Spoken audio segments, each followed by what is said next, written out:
It seems this is the entrance.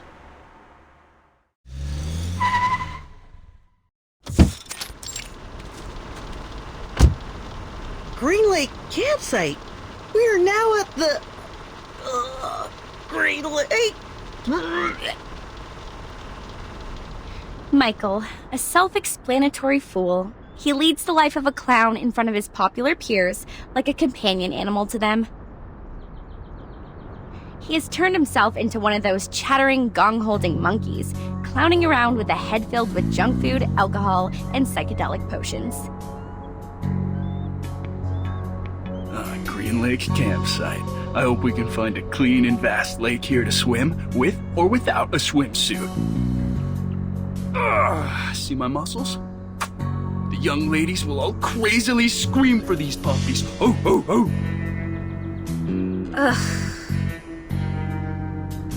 Freddie, an athlete, captain of the school's rugby team, an ostentatious, self-centered, and annoying narcissist. He is in the prime of his life, a period which will be recalled repeatedly and eagerly decades later, like a drunk man obsessively licking the salt off the snacks. Damn, Freddie. For 1 second in your life, could you please stop thinking about taking your pants off? Jason, the young scholar. He is the teacher's favorite student. Straight A's, clever, reliable, and logical. He pays more respect to girls than most of the idiotic men do. His interest is reading those encyclopedias or looking into some strange science stuff. You can wipe your face with this, Michael. We will get to the camp soon. Anne, the virgin. There is a non-aggressive, harmless amount of gentleness and beauty in her that you don't get to see much of in this crazy time. She was born and raised in a faithful Christian family, along with other sisters. She attends the reading session held in her community every weekend. Lower your voices. Enough shouting. I'm still hungover, so don't mess with me and everybody will stay happy. Understand? Blondie. Reckless and dumb. A typical blondie. Always indulging herself in alcohol, beautiful clothes, and other vain pleasures. She was luckily born into a wealthy family and raised by doting parents. People call her sweetheart or honey, nothing else. Now we are going to bonfire camping area, right? Where's our guide? Just to be clear, Uncle Eli lent us the place, but he did also mention it's a bit neglected, so you know what to expect. When we get there, clean up the house and leave the best bedroom to me. You can choose from the rest. Michael will be glad to help you, sweetie. Take Anne with you. A girl would know to attend to details. One day, she will pay for her doings. One day.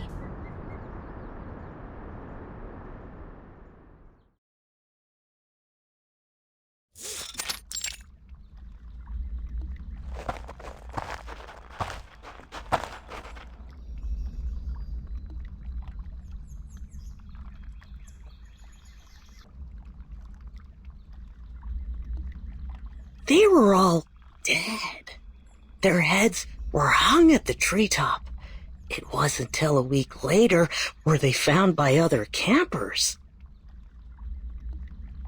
Murderer? No, there was no murderer. At least nobody has ever seen one. Some said it was done by a person who has long lost his humanity, that he was possessed by some demonic spirits and therefore immortal. Michael, you fool! Stop telling such a dumb story. Come maintain the bonfire, idiot. Oh, but I haven't finished the story. No, all right, on my way. Hey, do you guys smell anything? something quite gross, like, putrid?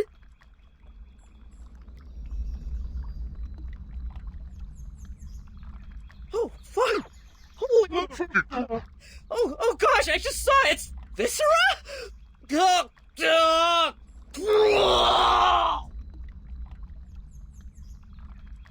Jeez, F you! Don't throw up on me, Michael, you damn jerk! Ugh! Step back.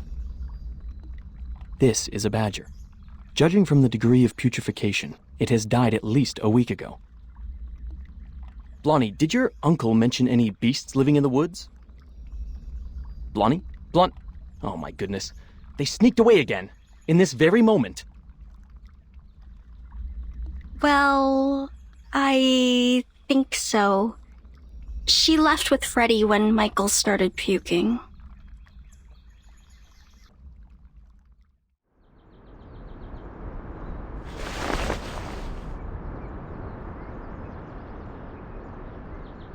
Ow. You're naughty. Stop that. Yeah, I can push this further. You see, I will...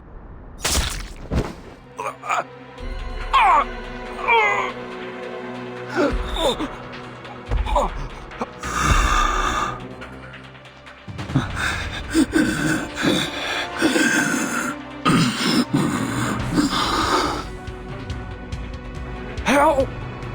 Help! Help!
Timekeeper, now that we have given the report, Madam Z said we won't have any other assignments for a while.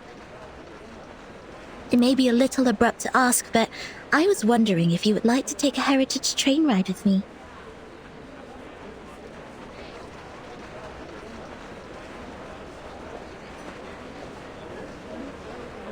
Please, trust me, this journey will be the best ever. Let's start off immediately and come back furtively, so nobody will know.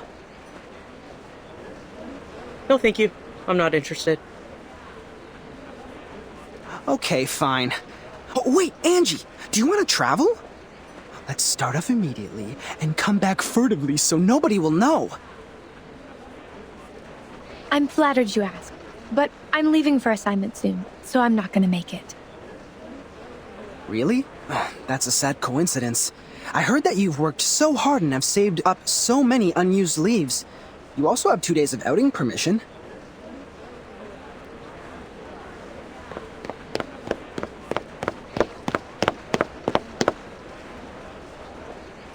Oh, hey guys. Us? Yes, you guys. Our great Miss Timekeeper and her excellent assistant, Sonetto. Am I right?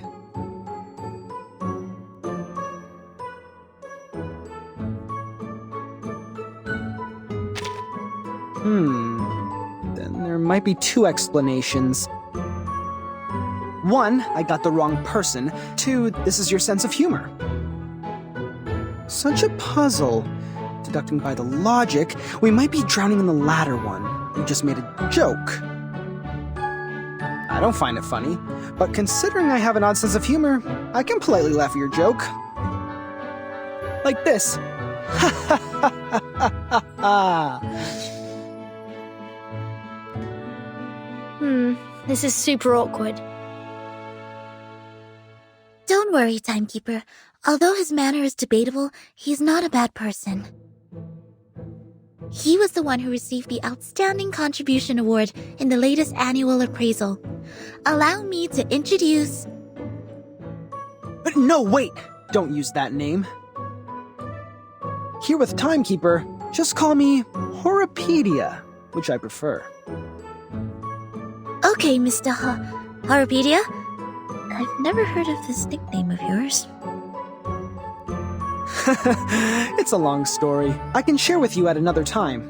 Now, let's get down to business. Have you guys heard of the myth of the Green Lake campsite?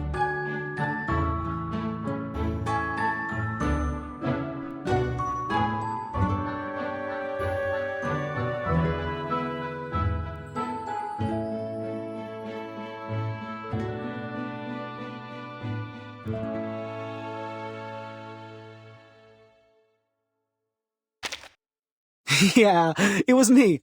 Given that you didn't know me, I sent it anonymously. I don't see how these are correlated. Well, of course they are. An anonymous envelope better triggers curiosity. And you are the most inquisitive person I know. Didn't you worry that I might throw it away? Honestly, I did.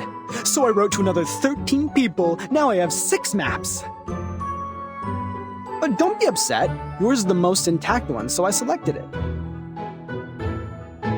Thank you for your approval. A mystery solved. No wonder I found the handwriting on the envelope familiar. I did some research on Green Lake Campsite after piecing together the map.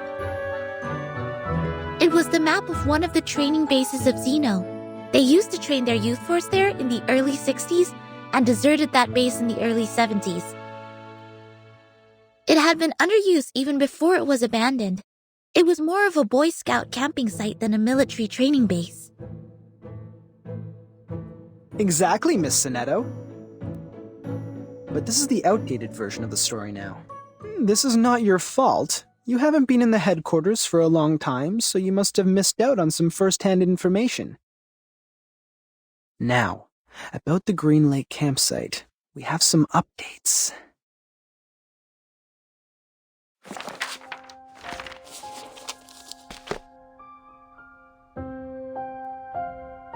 That was a night in 1971, a night with pouring rain. Heavily and hastily, sheets of rain formed a barrier, isolating the woods from the outside world. In that rain, the communication center of Xeno lost contact with the Green Lake campsite.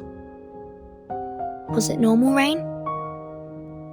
It was. Drops of water with dust falling from above. It didn't cause any illusions or unusual symptoms, but took away all the youth force stationed at the campsite. In the cabin they lived, people found clothes, blankets, even books left open on the table. What does not move or breathe stayed there as usual, but their owners, those living youngsters, disappeared from the woods like drops of dew under the sun. Since then, nobody has ever seen those youth force again. Xeno has not, nor Laplace, nor us. Green Lake Campsite has then become a ghastly and deserted land. Miss Sonetto, please put down your hands. They are hindering your ears from receiving information. You might then miss the climax. Thank you for the kind reminder. It was an unforgettable night. 3 months later, all the missing members of the youth force came back to Xeno. They carried the smell of fungi and moist air, stepping into their dorm without making any noise.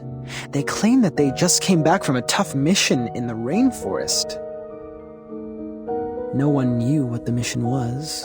No one knew which rainforest they referred to. The personality of all those kids have changed. The outgoing Bruno became speechless. The gentle Anna Queenie starts picking quarrels with others. They were not who they were, but no one could pin down the difference. Day after day, the smell of fungi and moist soil never disappeared. It lingered for 1 week, 2 weeks, 3 weeks. Till one night, grade 1 student Drius suddenly woke up from his dream. A muddy tentacle stretching out beneath his bed, closed around his ankle and pulled him onto the floor. There, a face awaited him. A hideous face of a human-like creature with a bloody mouth.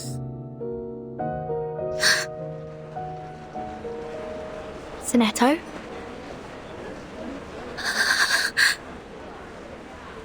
Sonetto, easy. You were going to break your wand. I know. I was just a bit caught off guard.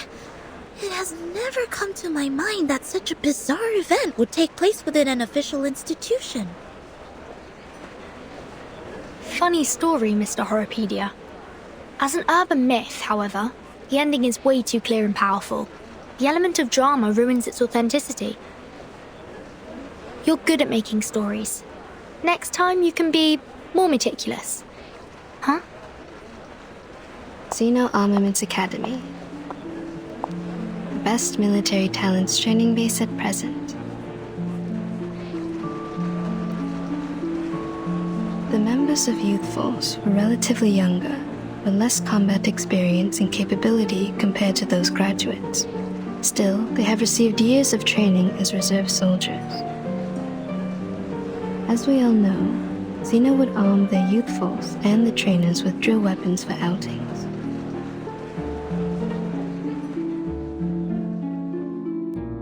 It was nearly impossible to wipe out a youth force in the territory of Xeno without being noticed by the Academy. I see. So it's not true, just a made-up story. Miss Tooth Fairy, did you come back from the trip? I've rerouted my journey to a new destination. My companion suggested us to meet at the Foundation first, so I came back earlier. Anything wrong with the original destination? It's fine and safe, but now I have a better place to go. It's a place of myths and danger. There once lived many adolescents. With any luck, I will embrace a harvest of baby teeth. No way. The place you're heading is... It's Green Lake Campsite. But wasn't it a story? A story made up by Mr. Horrorpedia? He made up part of it, such as the bloody hand underneath the bed and the midnight screaming. Except for those, the rest is exactly the same as I know. But, as you just said, in their own training base, it's almost impossible for the youth force to be... It proves that Green Lake Campsite is out of this world, a place worth visiting. You're 3 minutes and 15 seconds late, Miss Tooth Fairy. No worries. I didn't waste my time waiting. We need more people to join us. Angie and Adolf have turned me down, but Verdun and Sonetto haven't walked away yet. I am trying to win them over. I think I'm almost there. Now, they are really attracted by the Green Lake, so we are starting off soon. Attracted? Pardon me, Mr. Horrorpedia. We did not plan to go there, and we certainly do not feel any strong attraction to that place. Oh, really? But Verdun seems to be very attracted. Or am I mistaken about the look on her face? Timekeeper!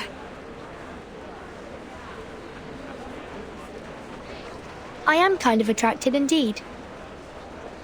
See that? I am right. I'm glad to see you in an adventurous spirit, Miss Burton.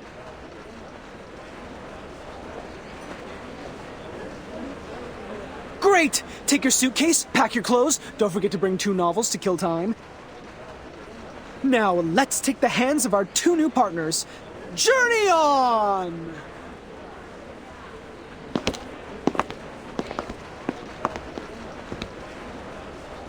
Please, wait a minute!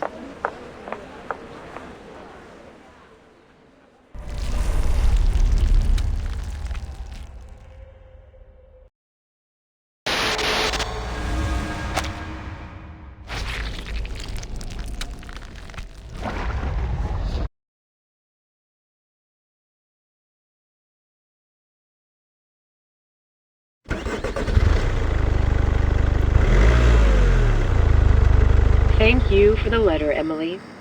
Now, we are bringing our driver friends the latest weather forecast. Ohio is having a sunny week, with a comfortable level of humidity and 0 chance of rain. Sorry, I forgot to switch off the inbuilt radio. Sit tight and put on your seatbelt. Hold the hands of people sitting next to you. If necessary, close your mouth, then clench your teeth. You can do as I said, or not. I was mainly talking to them. Yes, madam. Yes, Miss Tooth Fairy. Are those little winged elves still nagging you? I remember you were troubled by them as early as I was in school. They are still there. They have never left there. The good thing is that they can't distinguish lies. They spend every second of their life overhearing me and totally believe what I say. As long as they hear me say, cover your mouth and clench your teeth, they will never attack you. We all owe Mr. Campbell a big thank you for this. All of his teeth were stolen when he was with Miss Tooth Fairy. That's when humans finally realized how vindictive and vengeful those little things are. They stepped across the world for the cure. Eventually, they found a solution. Mr. Campbell? Who is this person, and what happened to him? He is my brother. I am also a Campbell, Miss Campbell, while he is a Mr. We shared a roof when we were little. I was cursed for eating a tooth fairy. It and its fellows swore to steal all my teeth. At first, they did it. I ate 9 fairies and lost 11 baby teeth. My parents soon found out. They ordered a special tooth brace for me, in case I lose all my baby teeth and become a horrific old lady. In their second attack, those tooth fairies failed to steal the teeth from Miss Campbell, so they rushed to Mr. Campbell. His teeth disappeared in a flash, and he never had one since then. People said it was the curse of the tooth fairy. Just like in books, the flying human-like critters are bigoted. Once gained, they will keep the love and hatred at heart forever. I'm so sorry, Miss Tooth Fairy. I shouldn't have asked. Don't worry, sweetie. My brother now has his own teeth. He lives a stable life. The past is in the past. And I don't really think he was cursed. I've never heard the tooth fairy swore at him. Neither have I found any mark on him that can be detected by Arcanum. Instead of being cursed, what he suffered is more likely to be a congenitally missing tooth, a term defined in human medical science. I know that case. I just never thought Mr. Campbell lost his because of this.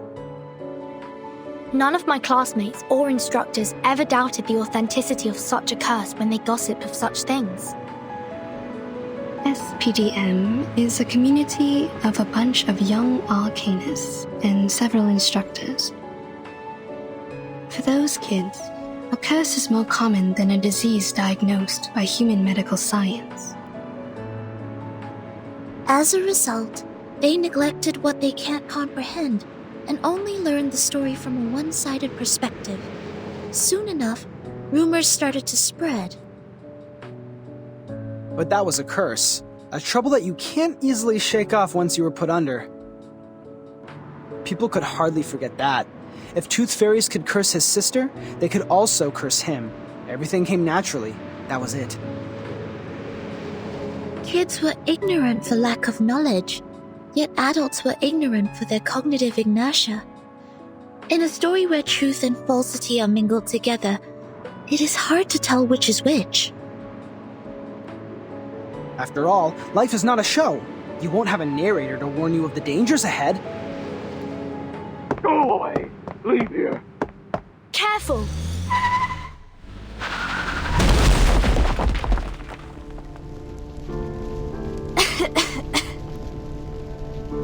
Timekeeper? Miss Tooth Fairy? Are you alright? We're good. Don't worry. Cover your mouth and nose. Get out of the car.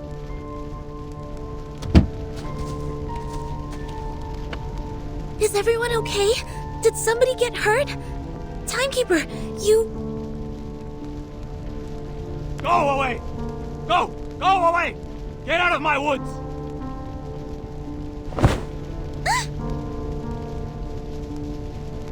I heard it. I heard it. I've heard the gods' will. Oh, God. Oh, God. I will guide your children. I will guide them. Guide them away from the demons. From the land of demons. Dilated pupils, disordered speech, and a body temperature of 3 degrees higher than the normal level. Presumably, he has taken some stimulants or substandard potions. His sanity has been taken away. We need to knock him out.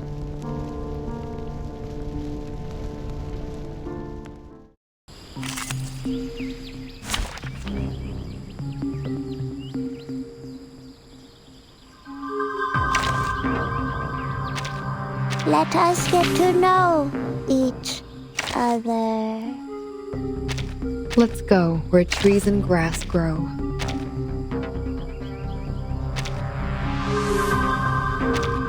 Wait! Give me 10 more minutes. May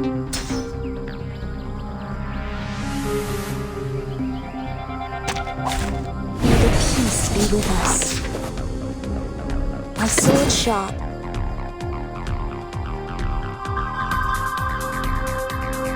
That's your idea. Wanna watch the aerial stunts? So long lives this, and this gives power to thee. Break it, break it. Oh. How welcoming. I believe in Fine. my sword sharp. Sempre caro mi tu quest'ergo. Don't blink! It's time to say goodbye. Don't miss me, really. He fainted out. Problem solved. But my car broke down. We have to walk there. No problem, Miss Tooth Fairy. I took the map with me before we got out. But there is smoke coming out of your car. Is it alright? Don't worry, Virgin. My brother bought an insurance. The brokers will soon contact him.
This This must be the camp.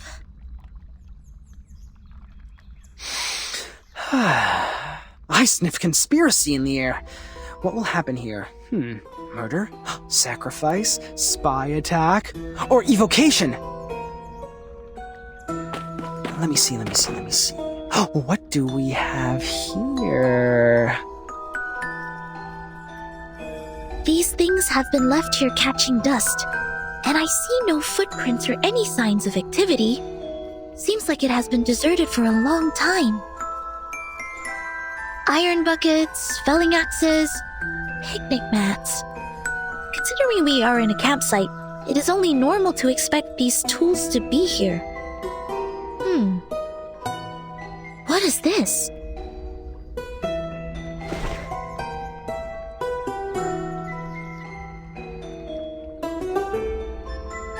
Anything?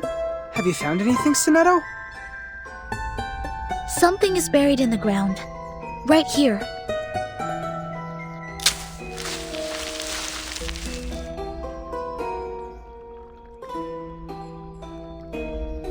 A box? Made of iron or aluminum? It looks like a candy box. Judging from the rust, it has been buried here for 4 to 5 years. A kid's candy box? No, adults can love candies too. Looking at it from a different angle, is its owner still alive? What happened to the person here? Why was this box buried with a battered magazine? From the traces of activity here, it's probably been left by its indiscreet owner. Wait. This is the Green Lake campsite. We just met a madman who called himself an oracle. He drove people away from the land of demons. Open it. If this is from a brutal crime, there might be some evidence inside.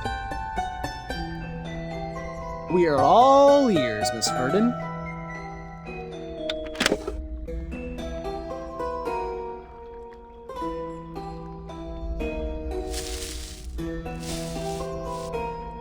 This is not a candy box. It is a pillbox. Correction. It is an empty pillbox. You're back, Miss Two Fairy. What did you find when you explored the campsite? Roughly the same as here. Near the woods, there's a place for firewood cutting. More traces left by critters can be found near the woods than here. I also found the teeth and claw marks of giant critter, as well as some excretion. That is to say, one gigantic critter inhabits here? If not more? Yes, that's why I came back here. Watch out for the critters. We may have stepped in their territory.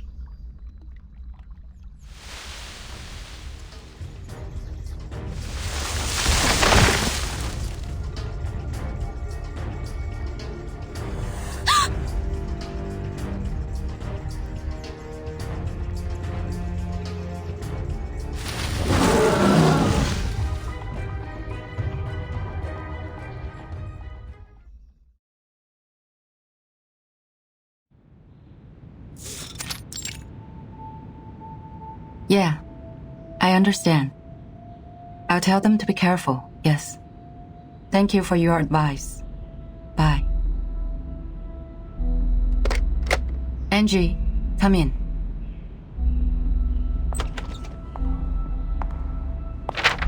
This is the file that the timekeeper submitted.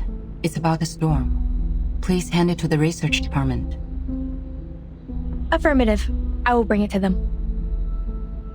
Next month, your squad will be dispatched to North America to join Xeno for a joint mission.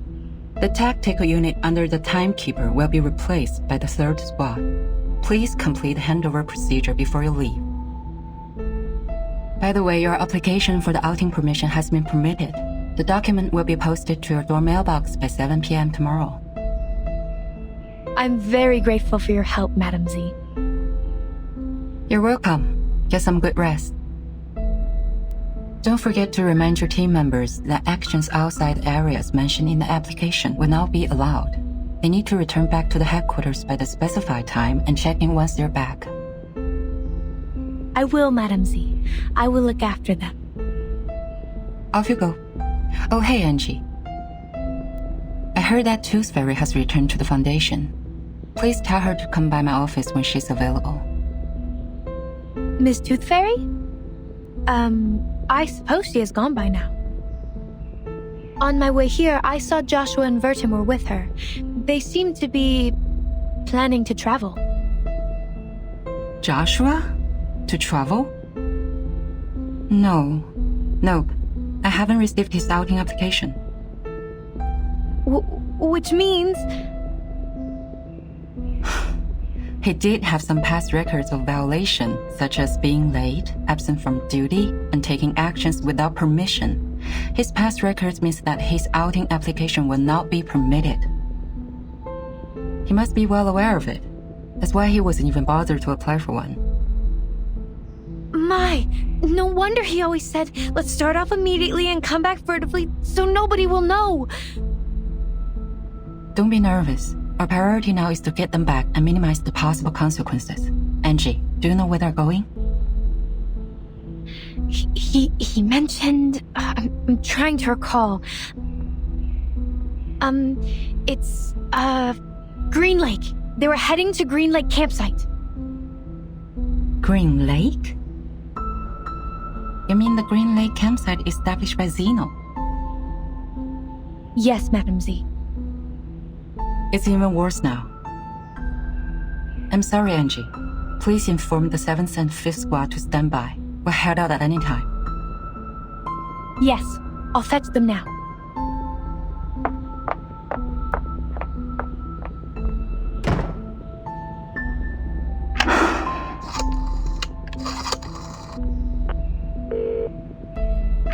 Hello? Is it the Liaison Department of Zeno Armaments Academy? I am Z. Please put me through Lieutenant Banya.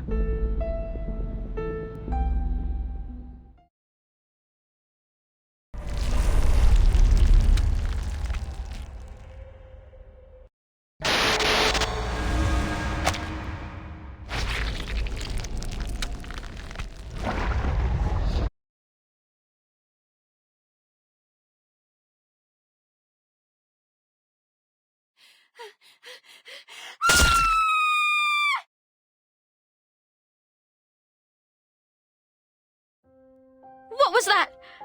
Did someone scream? My god, Jason. We have to check it out. I know they like to fool around, but we are here now.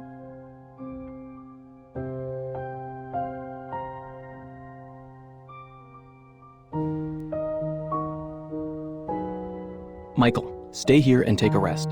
Shh. Don't make any noise. All right. They will all be fine, huh? Hope so.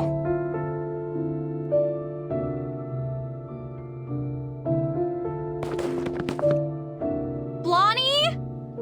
Blondie? Stop playing hide and seek. This is not funny. Wait. Look over there.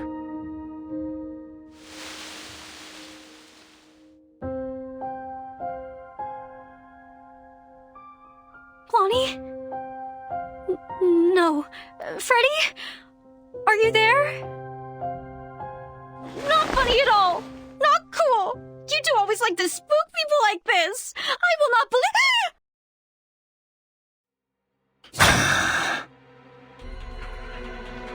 Anne, stay back!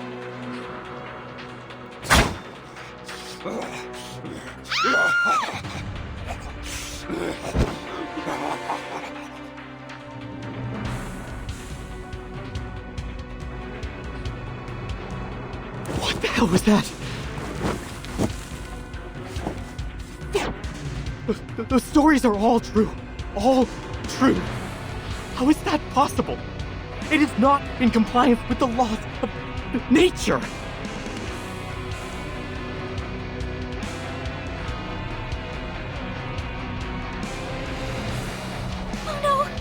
Oh no, this is not happening. Oh Lord. No more crying, Anne. Stand up. Run! I will look out for you. Run! Both of them are dead! My god! Jason, the blood is all over the place!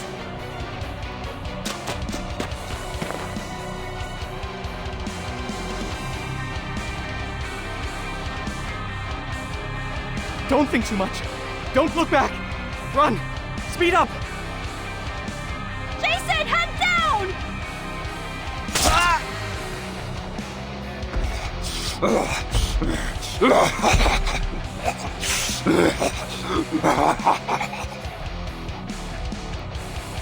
No! Don't! Heavens! Jason!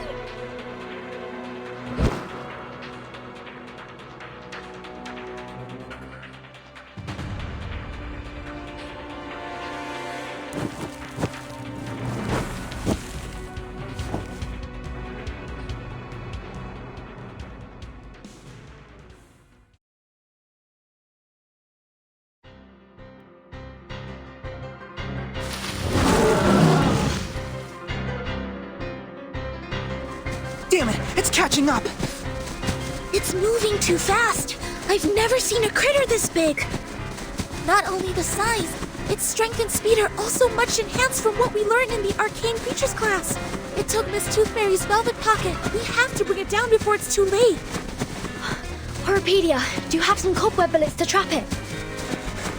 Only one left. Are you sure we have to fight it in the woods? We don't have an edge. The campsite was completely destroyed within 15 seconds. I don't suggest that we kill ourselves in this way. According to the map, there is the other campsite built in a wider region. We can fight it there. Turn left here. Keep going for 100 meters, and then cross the bush. Whoa! Shoot that bullet. It's going to get you. What a pity. I was thinking of catching something else.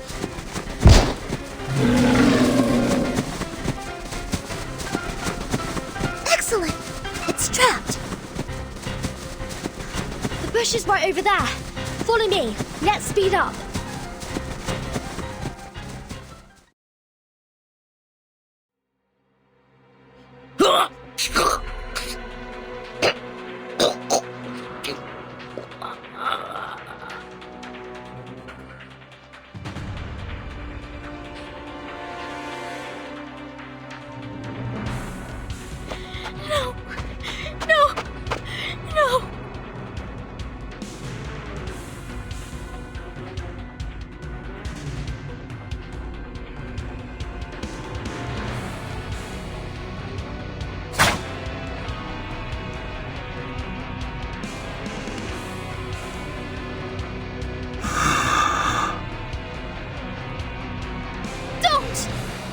Closer! No, don't! Wait! You people are...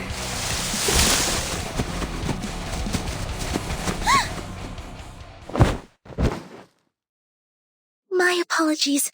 I didn't mean to intrude. My God, what has happened here?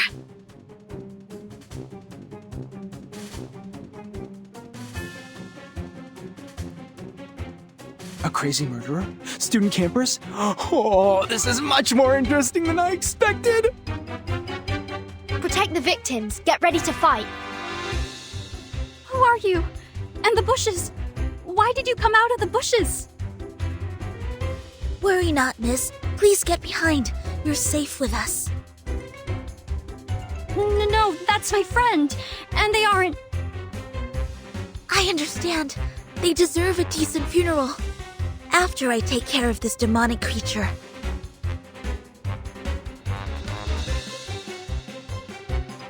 May the peace be with us. Sonetto, calm down. Oh no! Don't bury me! I don't want to die!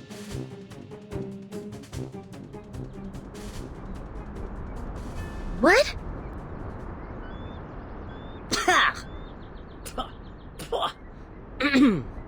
This taste of cherry syrup is killing me. You're still alive? Huh? Of course. What kind of question is that? But you were vomiting blood, and that gentleman over there doesn't even have a head attached to his body. That's a prop. It looks like a real one. Nicely done. You add bloody taste substitute into the cherry syrup, which makes it smell like the real blood. Be prudent about the dosage, because it's slightly addictive. You've used too much. What on earth is happening? This is a theater, or a filming site. These young people are busy with their business, while we just interrupted them. I'm Anne. Are you two the actress Jennifer recruited? I'm afraid I don't know this Jennifer you are referring to. Ah, my bad. She sometimes goes by the name Blondie. It was just me who always calls her Jennifer. Damn it, you idiots! Get your ass up! There's no way we can use this take!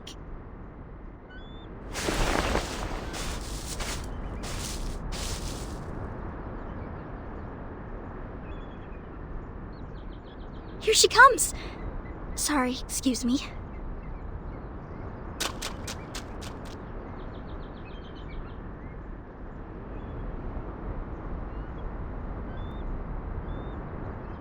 You! Who are you? Vertin. No, that's not what I'm asking! Huh? Are you asking me? I am Horopedia.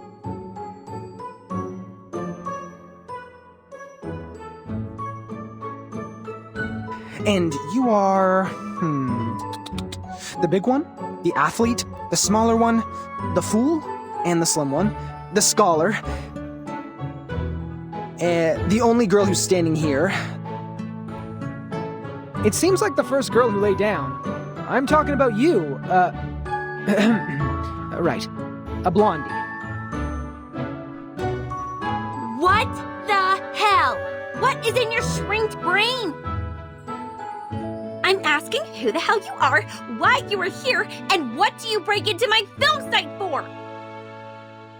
Film? Yes, we were in the middle of shooting a movie. A horror movie. Jennifer is our director and playwright. Is that the word? Horror movie? Here?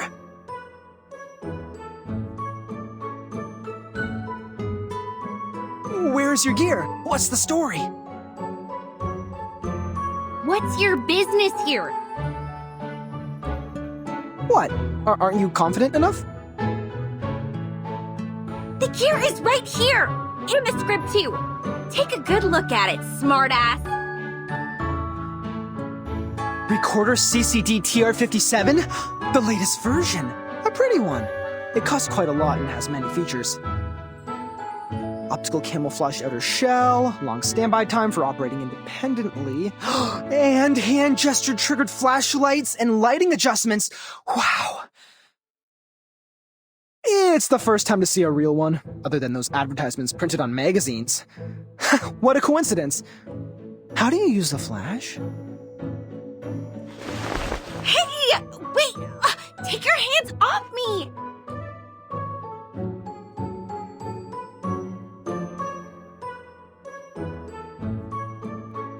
With a snap, a wave, or adjusting your glasses? Or an applause? Let go of me! Ah, it's the applause! Now it's easier. Unbelievable. What the hell do you think you're doing? Piss off!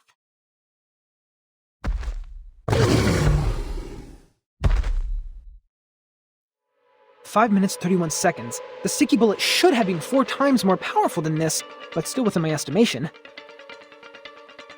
Hey, Blondie, clap your hands! God damn it, for freak's sake! Look what you brought here!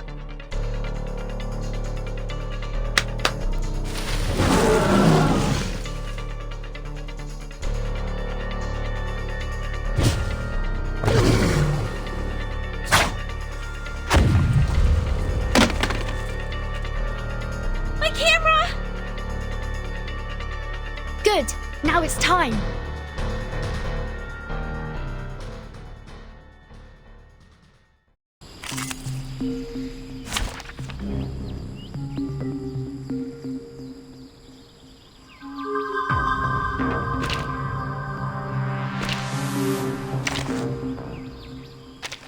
Let's go where trees and grass grow. Shall I ask the enemy for their tactics? Let's have a party then! You should not make an enemy of the earth. Wanna watch the aerial stunts? It seems to be mixed up. A little trick. This should be fine, right?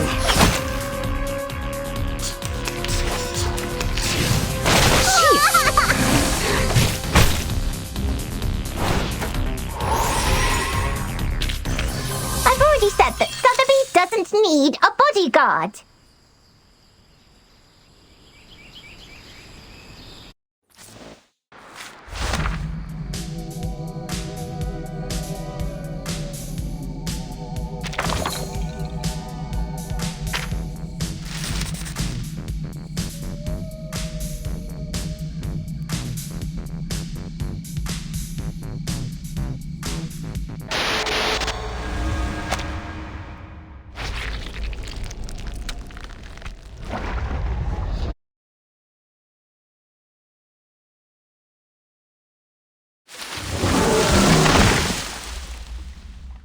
It escaped, taking my precious collection away. Nah, there's no way to follow it. The trees it pushed down have blocked the path. This would take us some time. That was definitely not your usual critter. Miss Tooth Fairy, what kind of traces did you find earlier? Most of them are left by medium and small critters. Claw marks of giant critters are clear, but few. There's probably one critter of such immense size. Besides, we need to offer an explanation to that lady. Of course.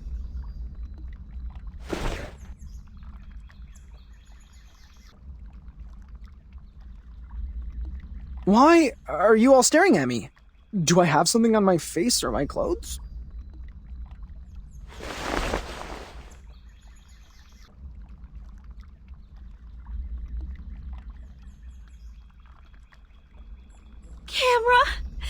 Camera, my god, the roll films are ruined too. There, Jennifer. Perhaps I can try piecing it together and fix it for you. Would it help you to feel better? It's no use. Everything in it is gone, every take I took. Yeah, like what Anne said, don't be sad. Thanks to your generosity, none of us were injured.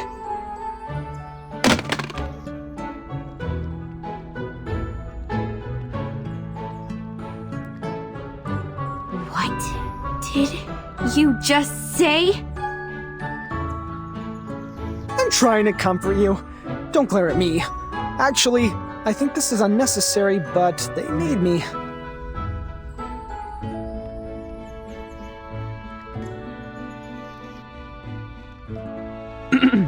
See?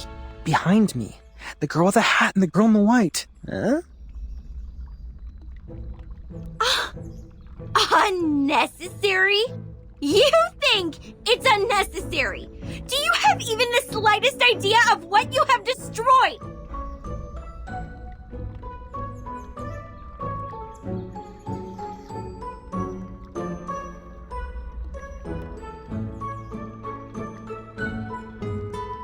Make your four eyes useful and look at these.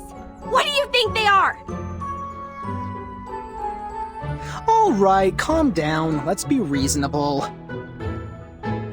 If you were mad because of your movie, I am really sorry. But at that very moment, I thought our safety mattered the most. Also, I have good news for you. This recorder is meant for taking daily family videos. The clips taken by it aren't nearly enough to be called a movie. So, to some extent, I just prevented you from shooting a disastrous movie. If you are looking for any financial compensation, please talk to the girl with the hat. Come at Again? Who is going to make a disastrous movie? No! Don't change the subject! Movies! Ha, no, I'm not raging over some movies. I don't care about this shit at all. You think money can get you out of trouble? It doesn't even come close. That was a limited collaboration product of Recorder and Lucas. You can only find 3 of these all over the world. Only 3! It's more valuable than any jewelry or luxury handbags. The suede decoration on it alone can buy 200 of your stupid head, dumb. Shoot! My makeup! What are you sticking there for? Go clean the broken trunks and branches off the path. We have to get back to the cabin as soon as possible. I have no desire to catch a cold in the rain.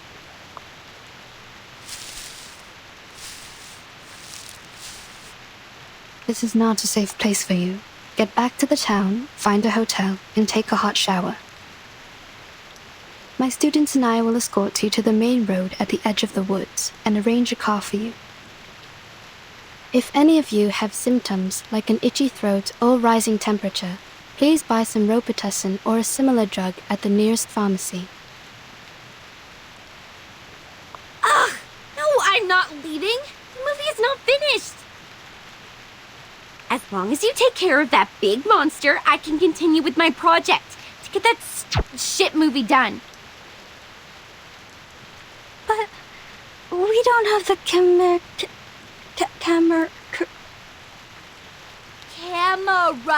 you dumb girl. You have no idea what we are doing here, so don't tell me what to do if the best you could do is handcraft some props. Staying here is really not a wise choice for you. It is very dangerous and you can't protect yourselves. It's our right to stay here. You can't just expel us. You are, of course, entitled the right to stay, Miss Blonny. But I hope you could keep in mind that you and your friends are in grave danger. The Green Lake campsite is not a place for fun. You should stay with us for the sake of your safety. The rain is getting heavier. We might catch a cold. Let's clean up the road and head for the shelter.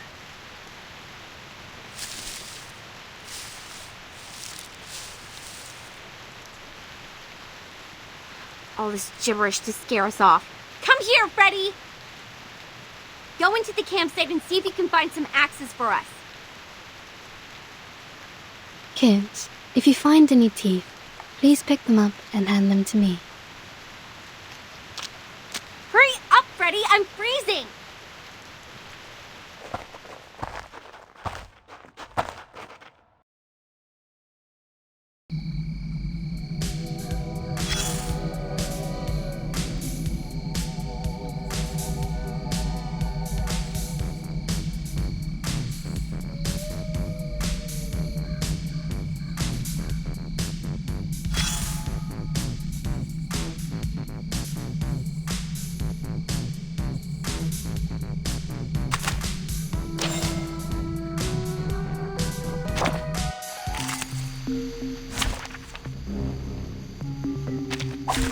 Look at my back. Relax. Wanna watch the aerial stunts? Please, don't resist. Oh! No need to look back.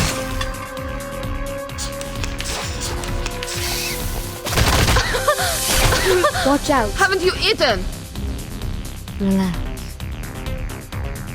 Good time. Fine.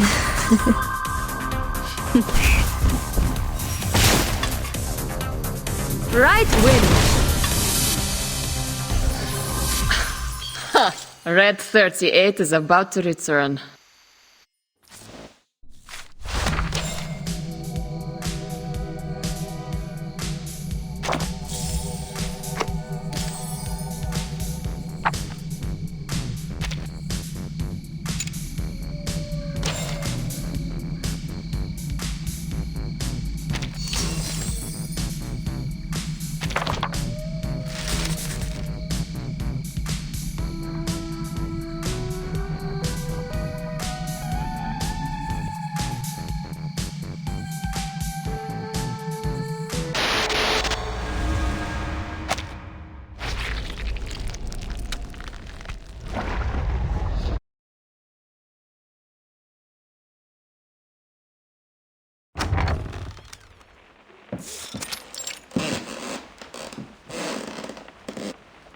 The lock has been broken.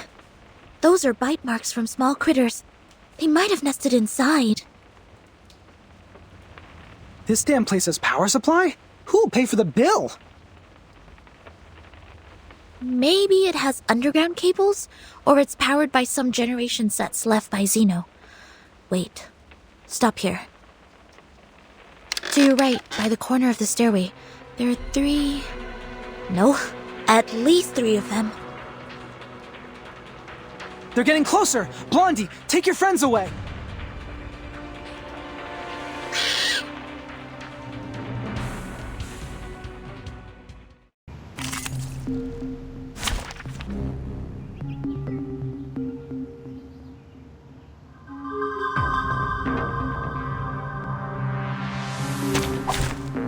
Wow. So many things that I haven't seen.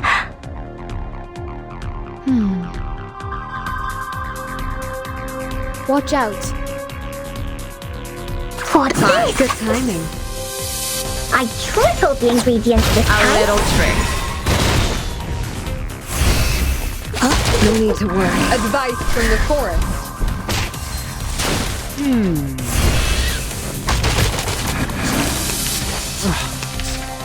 Bodyguards!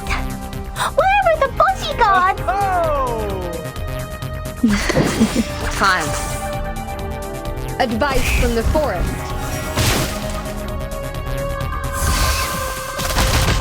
Oh-oh.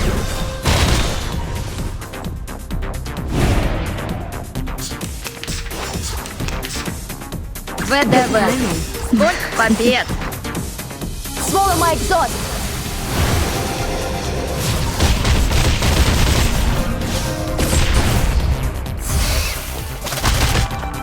No need to look back. No need to look back. Shit.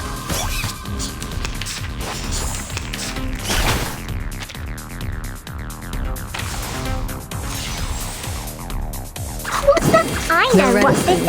Woods are watching I you. tripled the ingredients this time. This is the gift. Well prepared for you.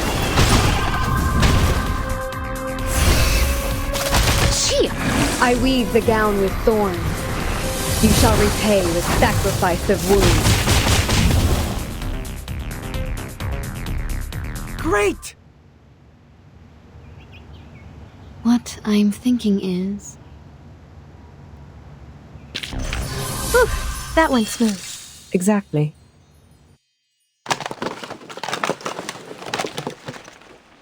Strange. I remember I left it here. Where's the camera? Are you looking for something? Perhaps I can help. No one asks for your help. Go away.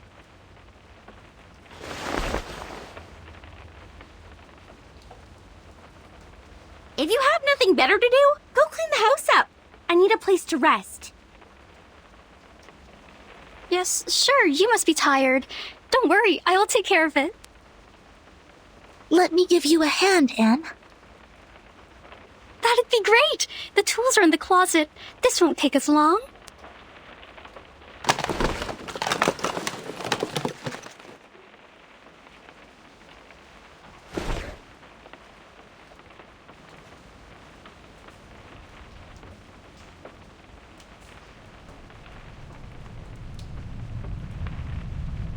So, you guys are really the investigators from the St. Pavlov Foundation? What is St. Pavlov Foundation? No way! You've never heard about St. Pavlov Foundation? St. Pavlov Foundation is an official institution that takes in and organizes arcanists, and my friends and I work for them. We will try our best to keep everyone here safe.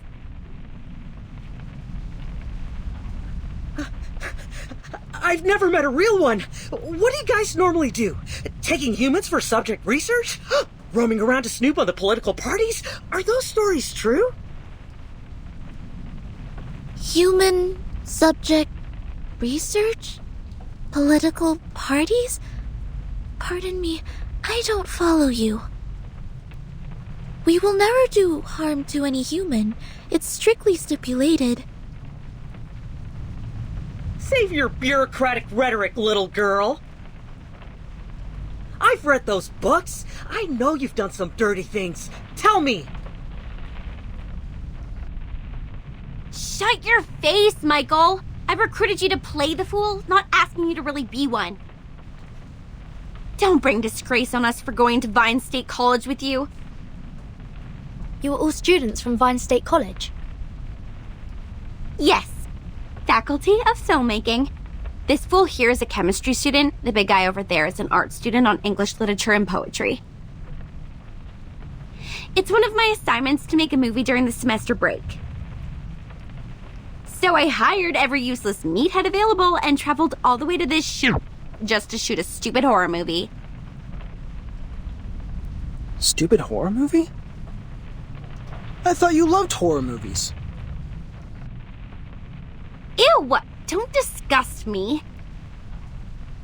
Who would possibly have interest in the movies filled with characters in sweat and dust and presenting zero romance or any nice costumes? You mean you were not interested in horror movies, but determined to film one here?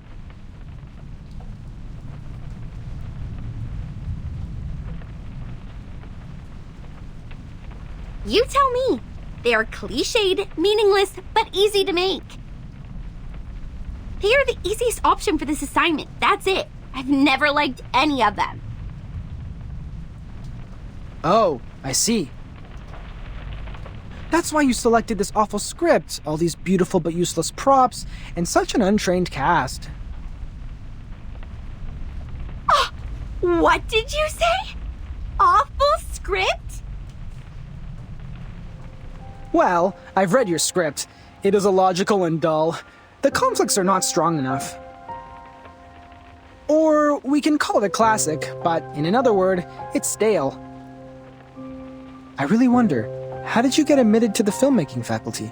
The admission criteria for Vine State College should be quite difficult to meet. You! What do you know about filmmaking? You're no one but a spawn of the Foundation like those bodyguards my daddy has! Come on, relax, Blondie.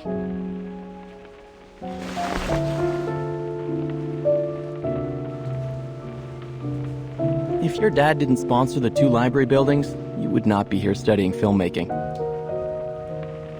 And you look exactly like an arcanist when you get mad. Don't. It's not a good look. Say that again? Think you can take a punch from me? I'm not in a good mood today. I just lost a camera, so you can keep on pissing me off if life was being too good for you! Whoa, whoa, whoa. Normally you wouldn't be so mad over a little joke like this. Are you making a fuss now because your arcanist friends got your back? Jason, Jennifer's trying to finish a project. You shouldn't be mean to her. And Jennifer, please don't get into a fight with him. Isn't he your friend?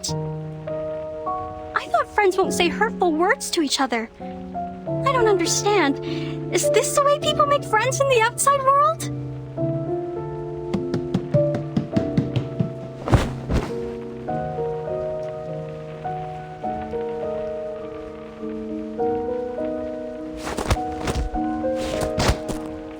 I will knock off every tooth in your mouth and give them away to that crazy teeth collector!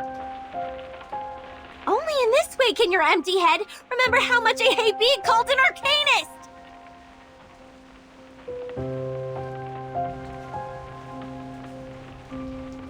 But you are always an arcanist.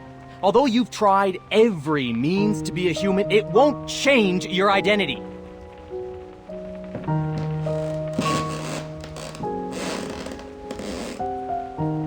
However much you despise us, many brilliant playwrights are arcanists.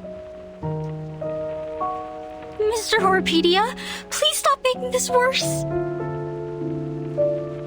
You jerk! Quiet.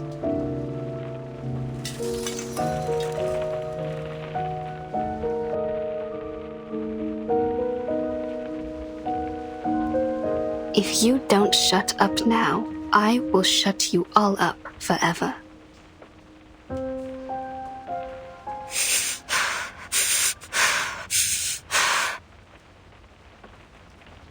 Miss Anne has a point. This is not how friends get along. Ladies and gentlemen, we are not here to fight. We need to cooperate. I don't expect you to love each other, but no more fights. I don't care whether you are arcanist or human. Now sit back on the sofa, everyone. I'm sorry, Miss Tooth Fairy. I'm sorry too. I should have stopped them.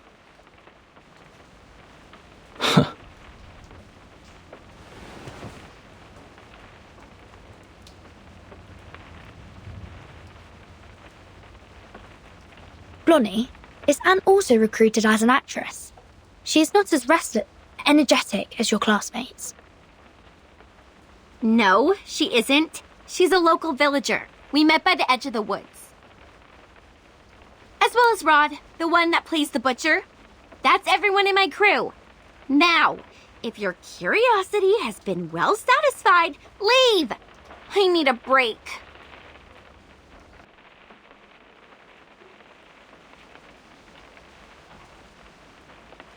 Sorry to interrupt you when you're not in a good mood.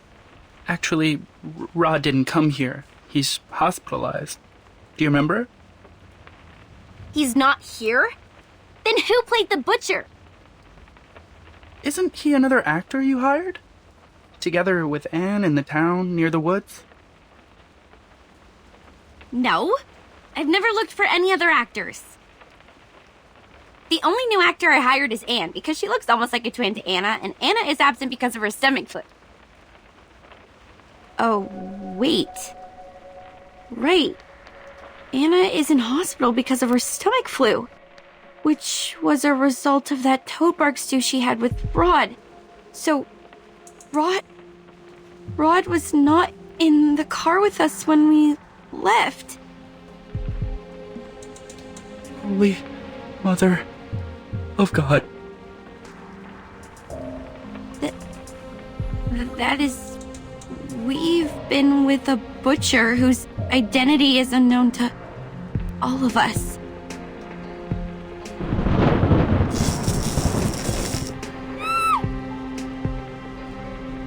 Jennifer, don't worry. I will protect you. How is this possible? When did this place get so dark? What time is it now? Hey, Freddy, stop whining and take a look at the clock! Okay. Afternoon. 1 p.m.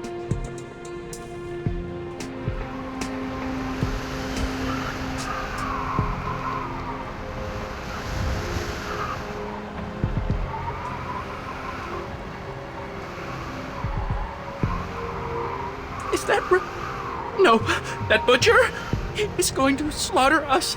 He is truly a cold-blooded murderer. Don't freak out, Freddy. A murderer is not someone you frequently meet. We're not shooting a horror movie. Actually, you are. A giant monster? A fake friend of yours? A sudden nightfall? Anything here not like a horror movie? Damn, aren't you being paranoid enough? Do you want the situation to get messier? You, sit down. I will go check the electrical panel and fix it. It will bring back the light and restore your sanity. Negative from me. Those who remain alone in a horror movie never end up safe and sound. If the butcher is really lingering outside the door, you will be his first blood. Although you are rude, impolite, and suspected of ancestry discrimination, I suggest you to take someone with you for the sake of your safety. Oh, back off, you troll!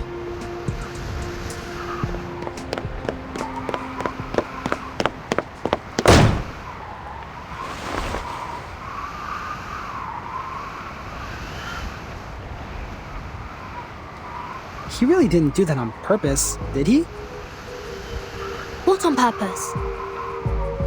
He said and did all the things you shouldn't be doing. We are in a horror movie.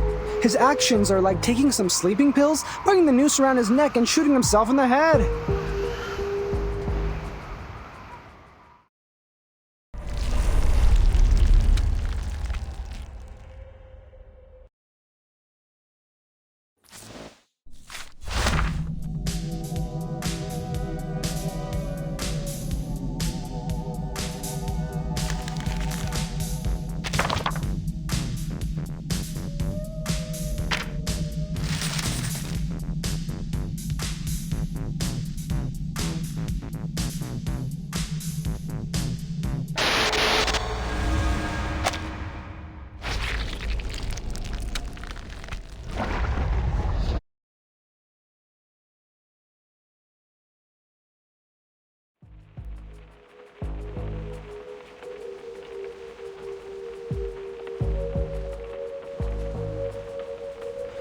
It has been 7 minutes and 25 seconds since our bro the Brave took the one-man mission. I have never fixed a panel before. Can anyone tell me if it's normal to take this long? From my experience in human society, it is not too long. If the device has been drastically destroyed or the maintenance man is not familiar with that model, it will take a longer time to fix. This is not unusual. We need to go outside to find him. We are not in the human society. Aside from the butcher, he might confront some other troubles. Zinetto, you stay here with Miss Tooth Fairy. I will go find Jason with Horrorpedia. No matter if we find him or not, we'll come back in 5 minutes. What if you don't? Then it means we are not in the kind of horror movie where misfortune only happens to lone wolves. If we don't come back, please evacuate the whole campsite and contact rescue.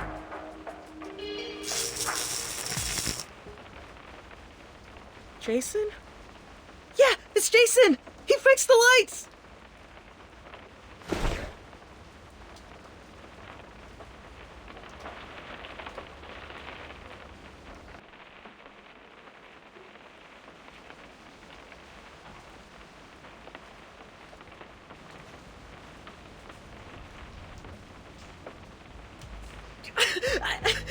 I can't stand it! This place sucks! I can't stay here for another second! Pack your bags! We're done with that film! Everybody get into the car with me! Let's go! Relax, man. Firstly, Lone Wolf disappears. Next, it will be the people who failed to escape.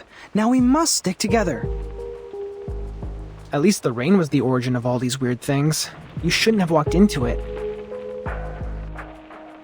I remember the weather forecast said there won't be any rain in this area today. Like the story of Xeno Youth Force. We are in real danger now. Xeno? Xeno Armaments Engineering and Technology Academy? You know it? Are there anecdotes about Xeno in the town as well? They used to live here, in this cabin. Enough! Stop! And stay away from those weirdos! We're leaving! Michael, we should listen to Vertin and her friends and stay...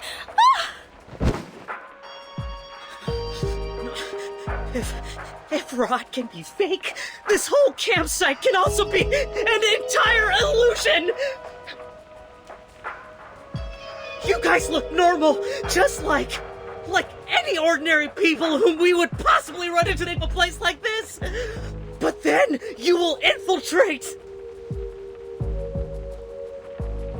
Please calm down. We've only been trying to help.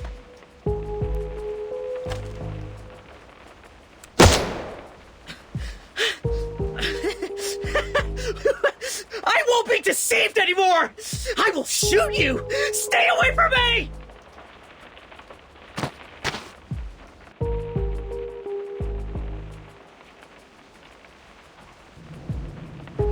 Jason is right! Arcanists are all insane! I won't let you get into my car! You guys stay here and wait for the butcher to get you!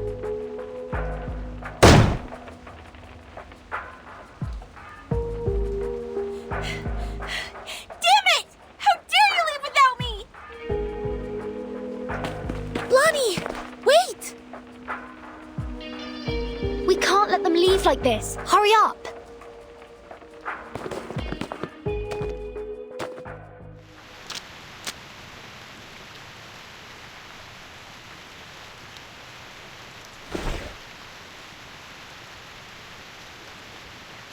This is not good. It's too dark out here. Hardly visible. Michael must have driven out of here. But how did Blondie disappear in the blink of an eye? To the south. The skid marks and footprints all point to the south. Here are the claw marks of the critter. They might be in danger. We need to hurry up. Over here! I found her!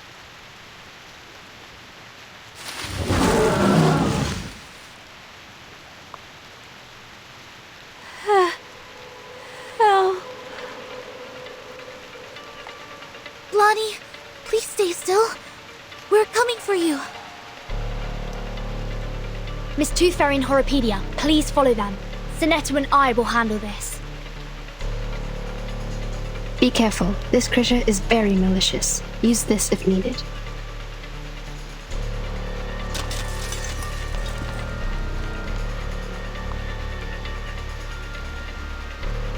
The rain has healed its wounds. It's getting stronger and harder to deal with. May the peace be with us.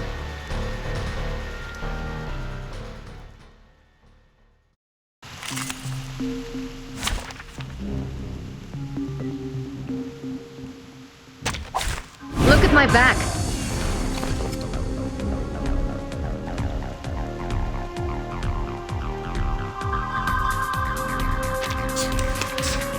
What's that? Good timing. It seems to be mixed up. This should be fine, right? No need to look back.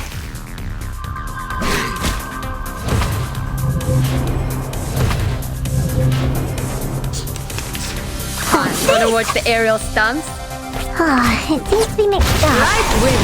This should be fine, right? A little trick.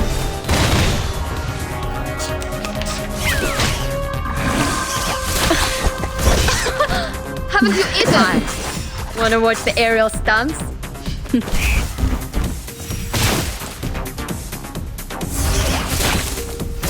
Don't blink.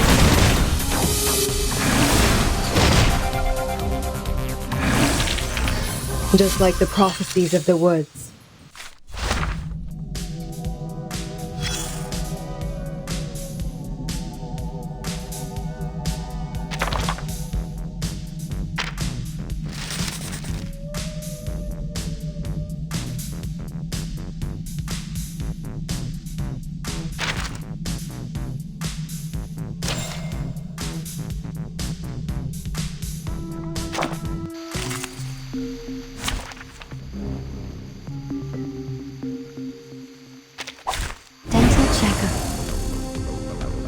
I think it is...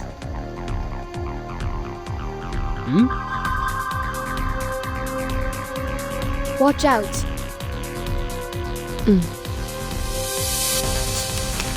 No worries. Wanna watch the aerial stunts? Thank you for your cooperation. Don't blink.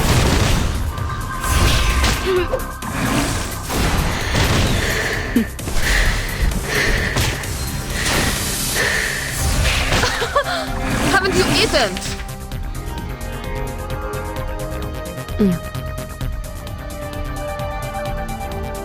Relax. Fine. Thank you for your cooperation.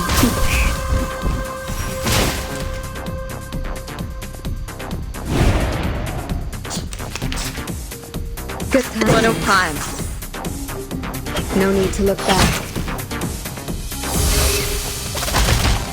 Right wing.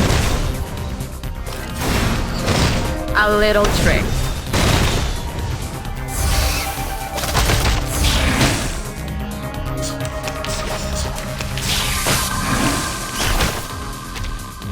The reticent.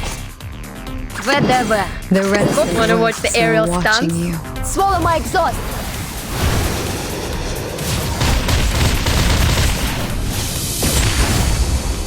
I weave the gown with thorns. You shall repay with sacrifice of wounds.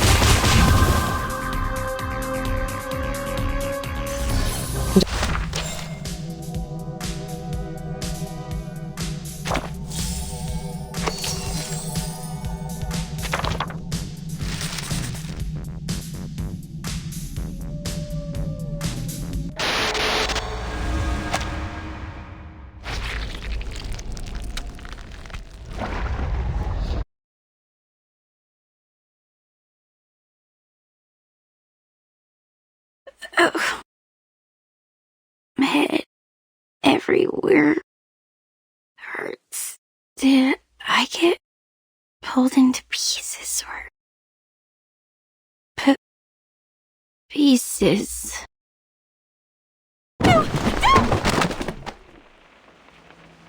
Lonnie, you're awake.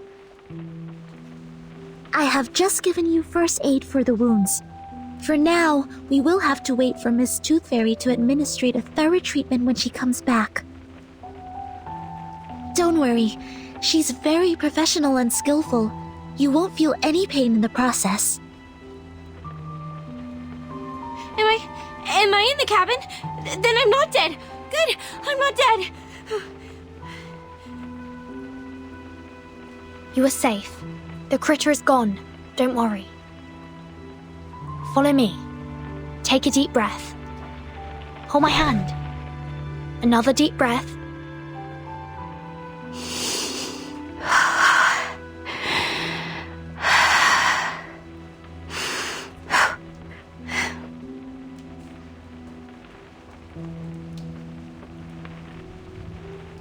Do you feel better now? Thank you. I feel much better now. Oh, Anne! Where is she? Did she get hurt? We didn't find her in the woods. Wasn't she in Michael's car? No, she wasn't. She jumped off. She saw me being attacked by the critter and jumped out from the side window. Oh no! The butcher! He must have taken Anne, must be with him. I saw him too. He was walking towards her. Just like what would happen in a horror movie. It's okay. Here, take my hand. We know where she is now. This is good. We will get her back safe and sound. Okay. I understand.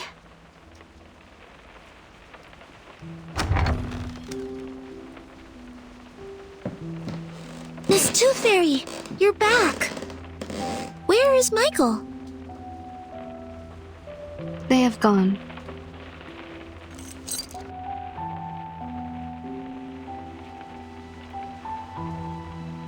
We are not able to catch up and intercept their car.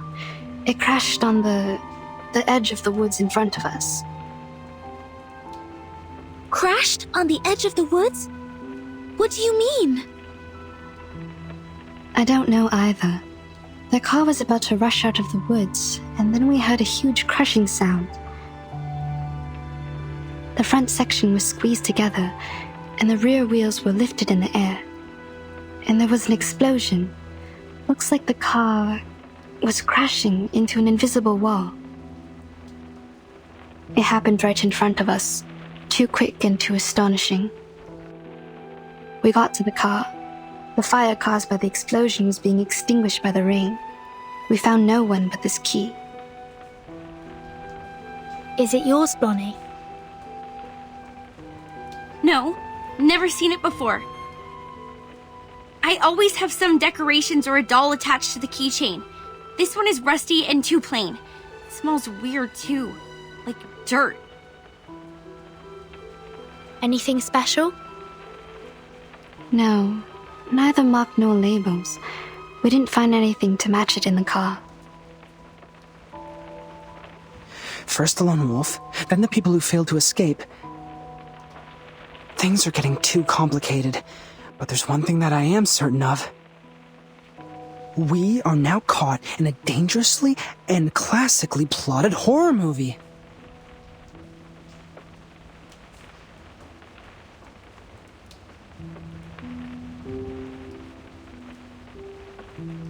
That means Anne jumped off the car in order to save Blondie from the critter's attack.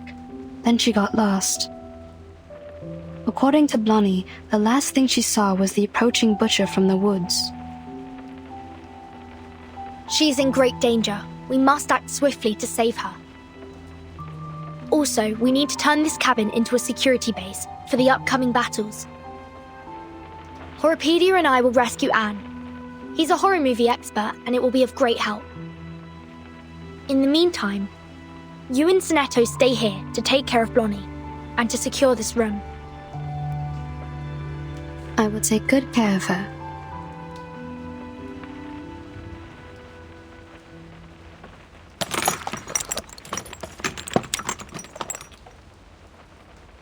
Ow! This hurts! Please bear with me for a minute. The wounds caused by critters are prone to tetanus. I need to thoroughly sterilize them. How about some painkillers? Give me some! I'm very sorry. I don't have any with me. Didn't you say her treatment wouldn't be painful? I'm terribly sorry for what you're going through, but this is not the typical kind of treatment that we used to receive from her. How did she do it then? She would...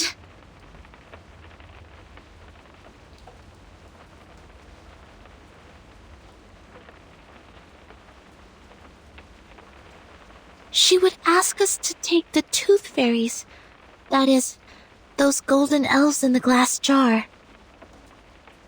They're effective in treating toothache and other oral diseases, but also can be used to reduce inflammation, stimulates wound healing, and relieve headaches. Take... you mean to eat this? Yes. And it actually tastes pretty nice, like mint and flavored dried plum. It just looks a bit unconventional. You would go as far as to eat this Please, stretch your legs. I need to sterilize the inner thighs.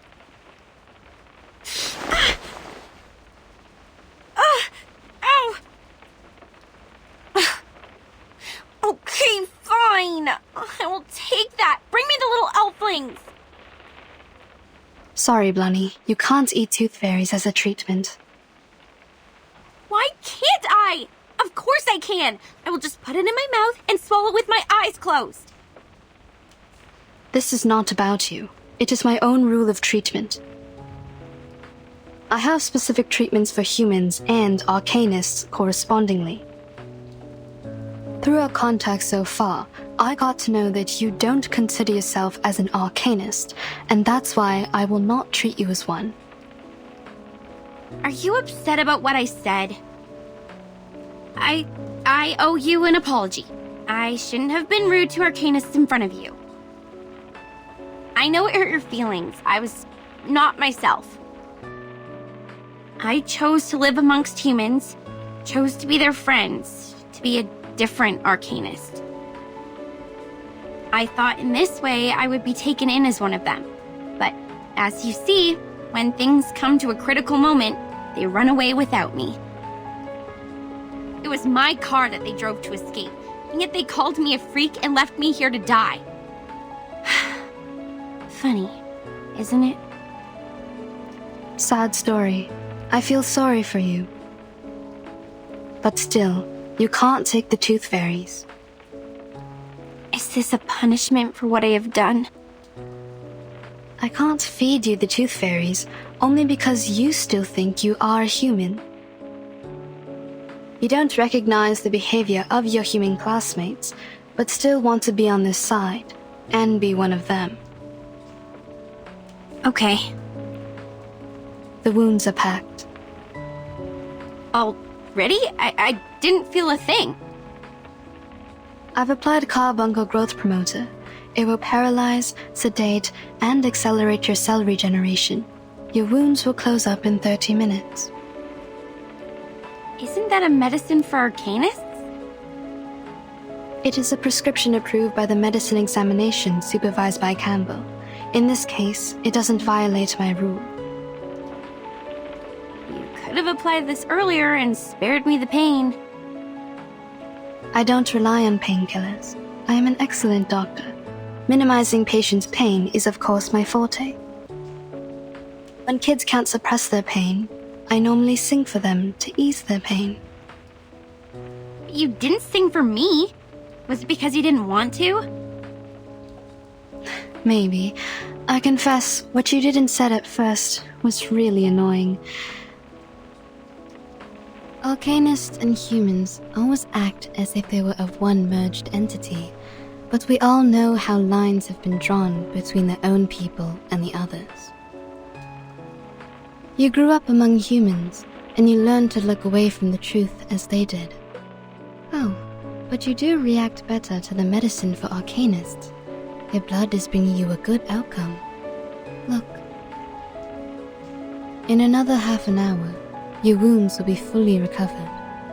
By then, you will be able to jump and run freely, as if you were never hurt. However you feel about your ancestry, it is helping you out. My wounds. A good outcome.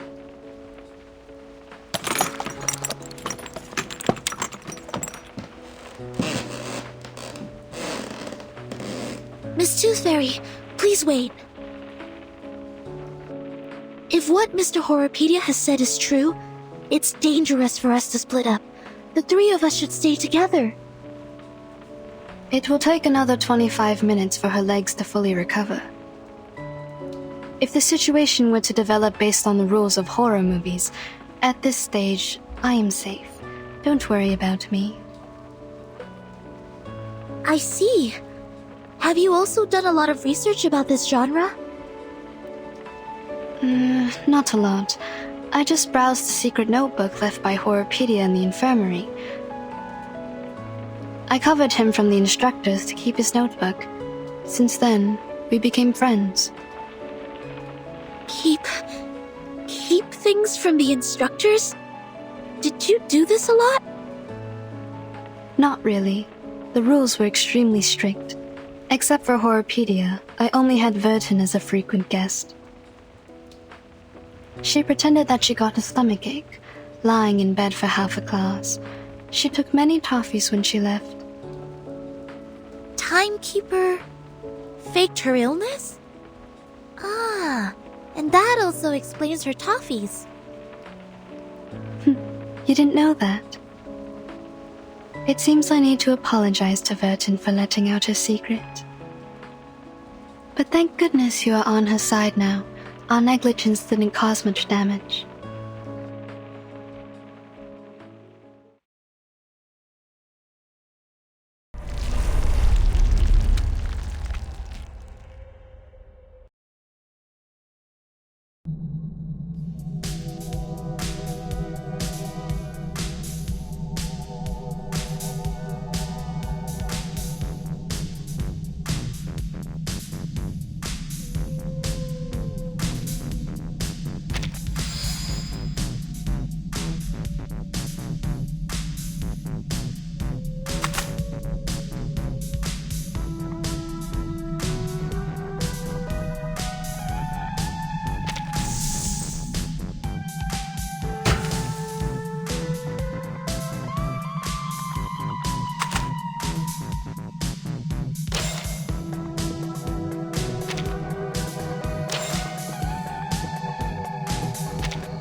The last girl normally has 2 categories.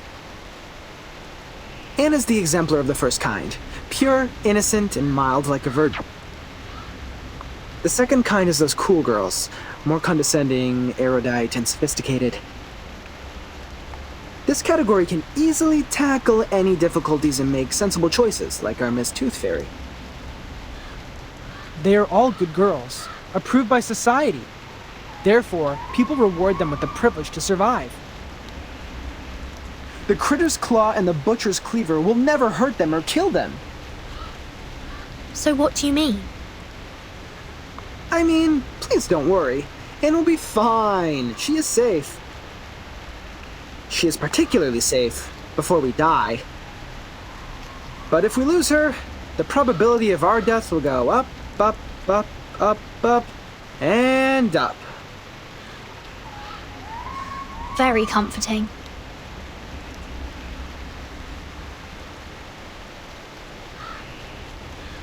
Wait, the carcass of the giant critter is missing.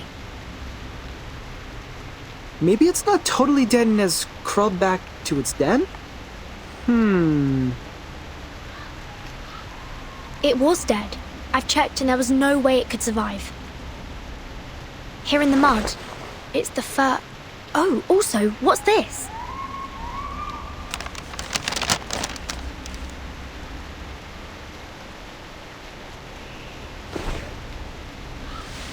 A note? That's weird. Hey, look! It's the butcher's footprints! Let's follow it.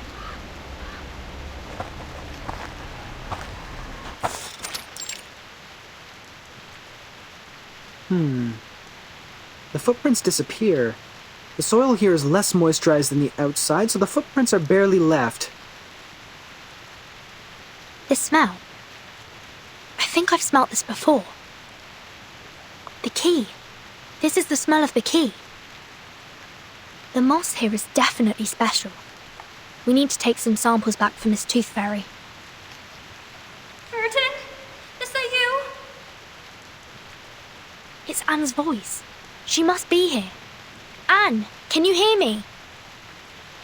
I'm here! I'm like... below you! Below?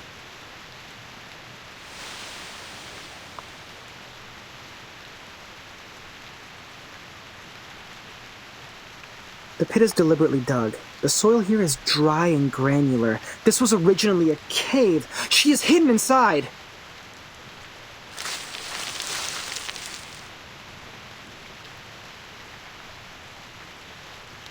I see you.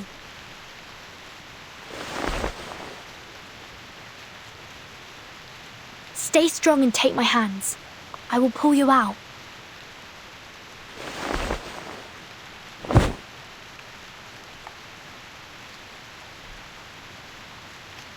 God, thank you.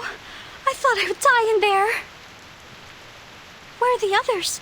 Are they all right? Did someone go rescue them as well? We saved Blonnie, but didn't find any of the boys. Don't worry, we will do our utmost to find them. Oh, this is good news. Jennifer is safe now. The butcher threw me into that pit and left. I don't know when he'd be back. Perhaps any time now.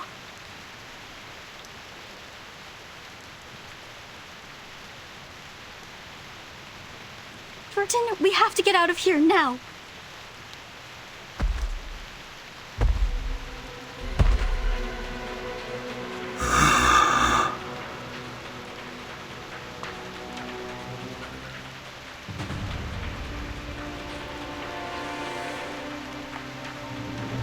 Just as the classic plot goes, this is the right timing. Step back. He can't kill you, but he might hurt you. No, I will fight along this time. I can't be a burden to you now.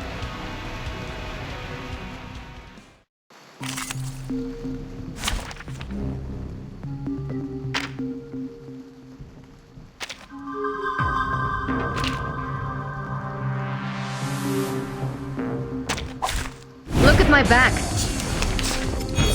Hot. Wanna watch the aerial stunts? I tripled the ingredients this time. A little trick. Don't blink.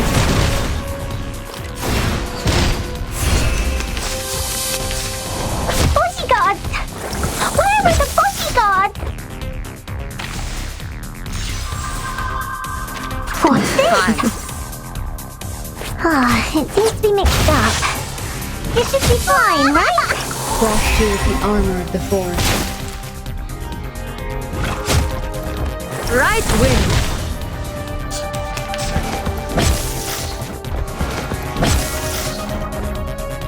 Whatever. I know what this Wanna is. watch the aerial stunts? Swallow my exhaust.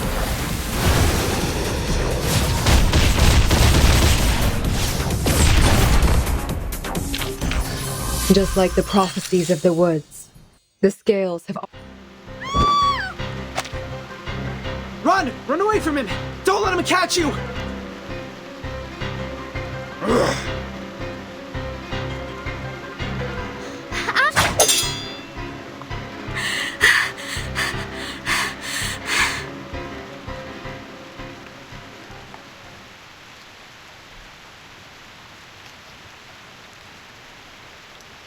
That is...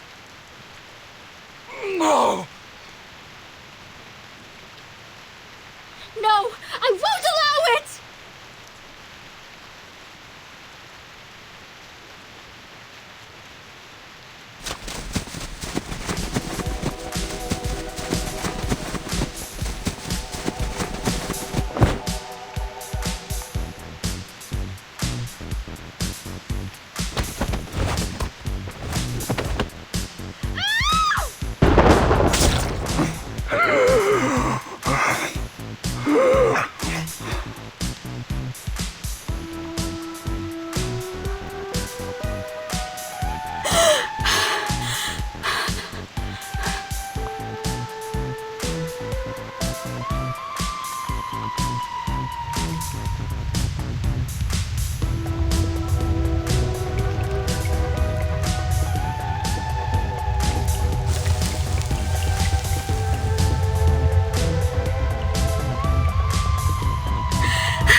You can let go of me, Anne.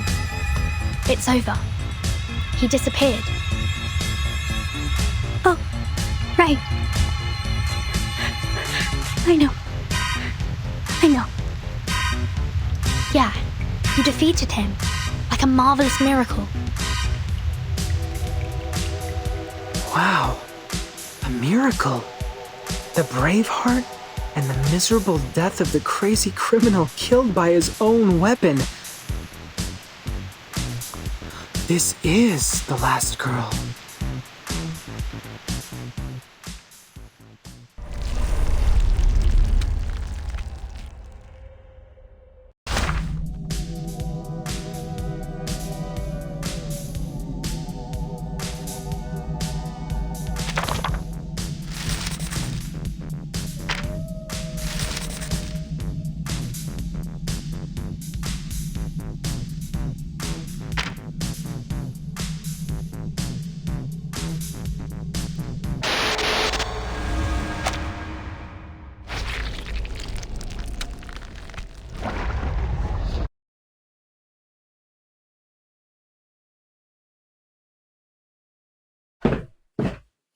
A warehouse filled with bizarre little items.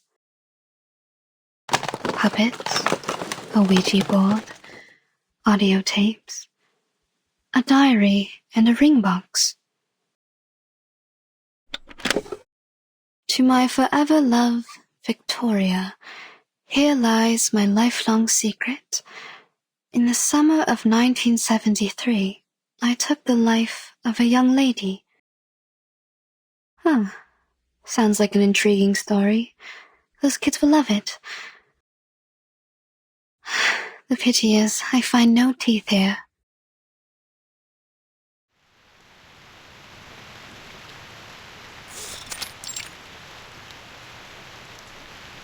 Good. That'd make another trap. The cabin is more safely secured now. Now, take these boards to the east side of the house. We need to have that direction covered as well. Damn it, what are you? Did you really draw this amount of strength and energy from this thin body? This is nothing compared to the training I received in the Foundation. Blondie, it is okay to rest on the chair over there if you're feeling fatigued. Leave this to me.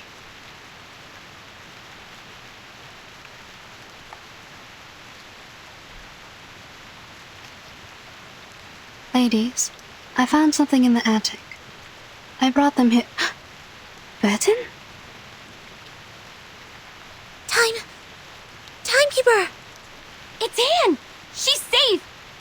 Good.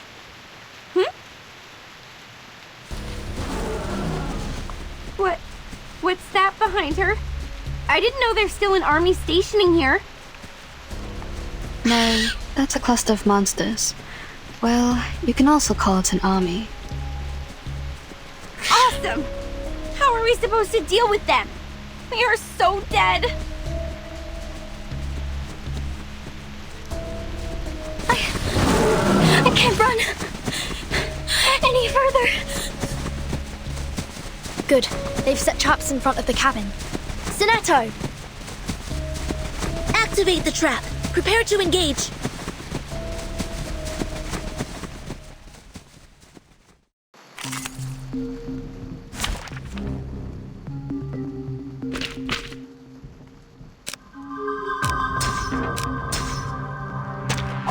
You should not make an enemy of the Earth. What's that? It seems to be mixed up. A mice piece. It should be fine, right?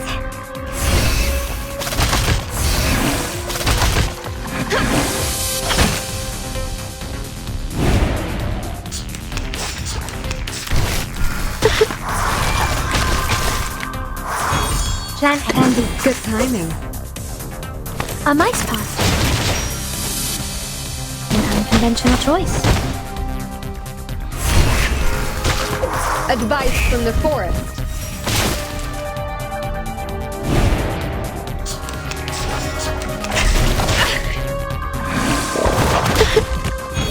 The show's on. The lights are watching you. Time waits for no one, even for a great people.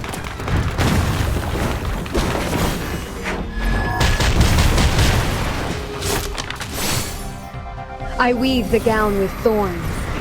You shall repay with sacrifice of wounds.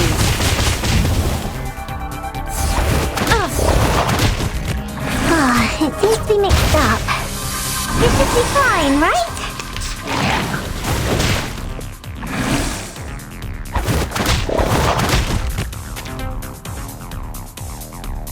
Plan A.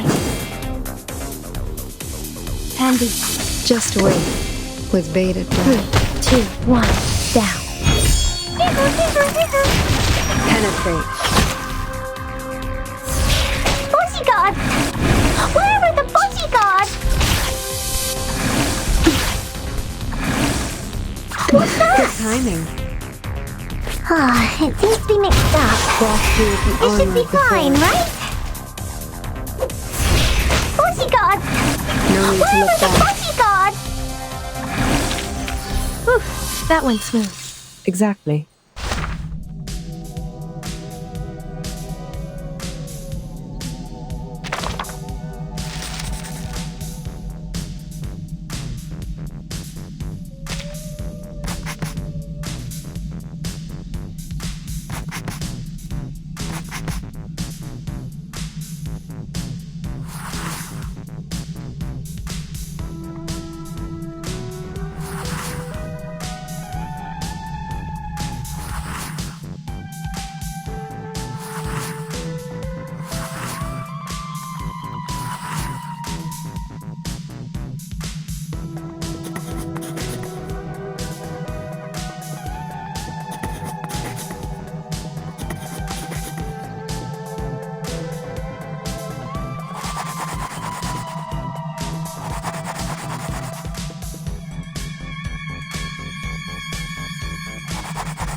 You offered us the best odds. We have the last girl. Please don't say that. I'm not that good. It was pure luck. No, you are awesome. You struck away a knife with a branch and took the murderer's life with his own weapon. I can't be wrong with your part to play here. You are the last girl. I should have noticed this earlier. You are gentle, simple, and kind-hearted enough to put yourself in danger to save others. No one is more suitable for this role than you. This is your part. Good. From now on, I will stay right next to you because where you are is always going to be the safe place. Jennifer? Blondie, I need to remind you that the character who relies on others always leads to a miserable end. Get lost. Have you ever wondered why people dislike you? Anne, promise me you will keep me safe with this special power of yours. This is good. Blondie seems to be more relaxed now. She smiles a lot more as well. She's changing. Not bad. Miss Tooth Fairy, please take a look at this. A piece of moss, with mud and a sour and earthy smell. It smells the same as the key. I found this smell in that car, as well as on the sofa in the cabin. Where did you get this? There's a special area near the woods, where the temperature and humidity levels are higher, so mosses are ubiquitous. Any signs of artificial cultivation? I'm not sure. This place has been deserted for so long. We haven't found any trace of human activities.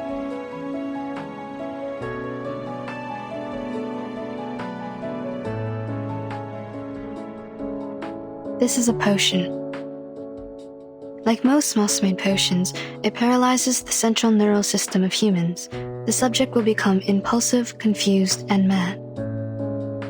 They permeated the whole campsite with the rain, taking away the sanity from Jason, Freddy, and Michael, like what would happen in a horror movie. No surprise. Ordinary people would never behave as foolish as the main characters in a horror movie. It's said that a similar smell was also found on the Xeno Youth Force. Were they controlled by the moss here? Yes, the changes of personality can be one of the effects of the moss. So the moss not only affects humans, it also works on arcanists. What about us? Why haven't we been affected? Time. It takes time. Humans perceive the world through the use of reason. They are the creature of logic and senses.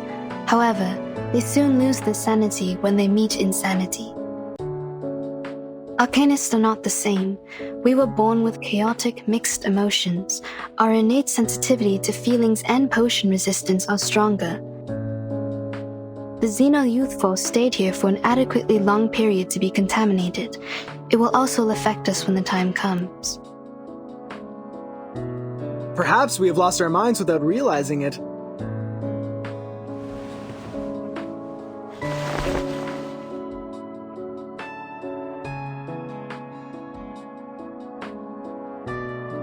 Ooh, what are these? They look appealing. Why hasn't anyone told me about them?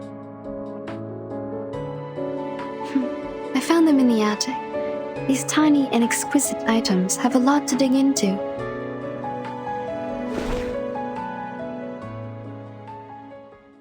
Pity, I still haven't found a tooth.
they're trying to solve the problem, yet we can do nothing but fiddle around. Maybe I should have worked harder in college, so that I can at least understand a thing or two from the conversations. Don't worry, Jennifer. I don't understand any of what they said either. You are not alone. I'm here with you. I'm not like you. You literally don't know anything. I remember when we first met, you asked if everything I had on me. You grew up here, in a small town in the middle of nowhere. It is only normal that you don't know anything about the outside world. But I'm different. I've been to big cities, I've gone to college, I've read books, I've pretended to be well adapted to this lifestyle. But in fact, I'm still ignorant, knowing nothing but empty pleasures. My hair color gives away who I am.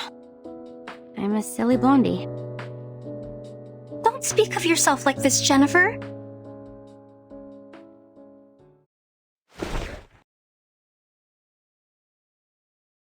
You're not silly. You're smart. You make your own movie with the script you wrote by yourself. You're pretty and kind, and you're the best person I've ever known. Please don't hate yourself. Fine, I get it. But can you let go of my hand first? You're hurting me a bit. Oh, sorry. Are you going to be okay? Shall I get you some ointment for these red areas on your hand? You're funny. I'm not some glass doll that breaks for being held too tightly. Oh, I can barely breathe. You were great fun. You're smiling. Did I make you happy?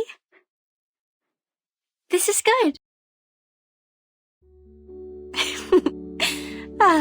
Don't you find me weird? My attitude changes so rapidly. I've been mean to you for a long time, and all of a sudden I start to follow you around and try to use you to survive from this. Weird? What's so bad about that? Even if you're weird, it's a good kind of weird. I like you. Staying by my side. Even if I'm a benefit-driven fence-sitter who immediately embrace Arcanist after being ditched by my human friends? Jason and Michael shouldn't hate you if they knew you better.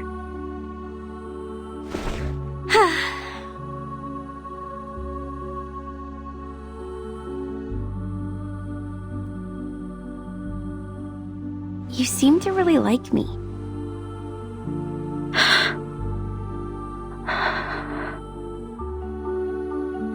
You would jump off the car to rescue me. You protect me, praise me.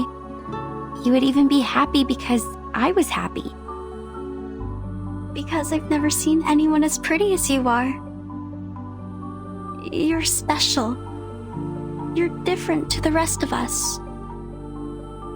Oh, stop. I will not be embarrassed for these nice things you said about me. I've heard enough of them throughout my entire life. Listen, I'm very sorry for mistreating you, and I'm grateful that you came to save me. I will reward you with a secret. My secret. Do you want to hear it? Absolutely.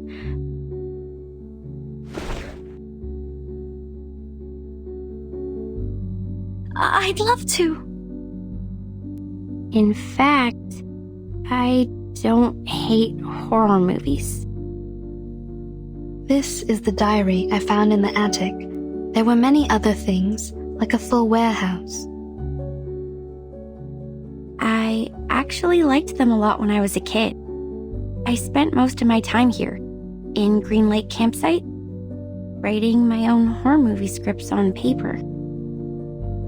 The handwriting is pretty childish, so the writer might be around 8 to 13 years old.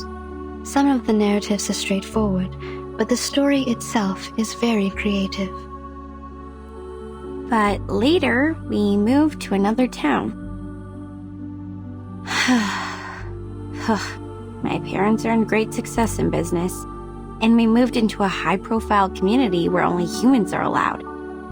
We were also given privileges that Arcanists cannot enjoy. It was then I realized nobody wants me to be an Arcanist. It was since that day the diary stopped updating. It might be forgotten or taken away. The story ended there. That's why I decided to break off my connections with Arcanists and stop showing interest in emotive things like horror movies in order to hide the Arcanist side of me. I took out my energy on other things which may ease my mind, like soap operas, new clothes, fashions. People like me this way. They said this is what I'm supposed to do. They believed I'm a dumb bimbo, believed that I hate books. I led a life they want me to have, till I graduated from high school. I don't like these people. You shouldn't have been put through this. You are the smartest person I've ever known.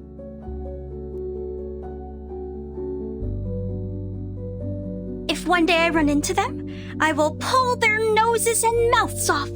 Like this. A wonderful idea. I wish I was as creative as you are.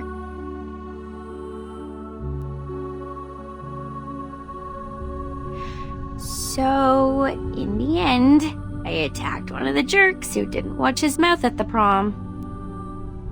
I slapped him in the face and smashed 4 sandwiches and a salad on his head.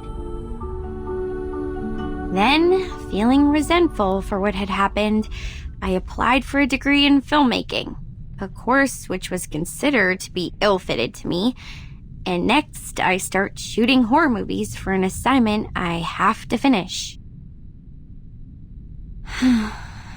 Deep down inside, I think I have never really given them up.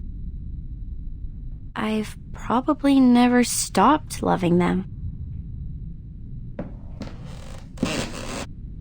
Keep on shooting. I will buy you a new camera. Hello? Have you been eavesdropping? Where's your manners? Actually, I heard them all as well. So did I. We are in the same room. You can talk, we can hear, and the air helps. That's it. Well, we are all here, paying attention to your voices. We heard everything you just said.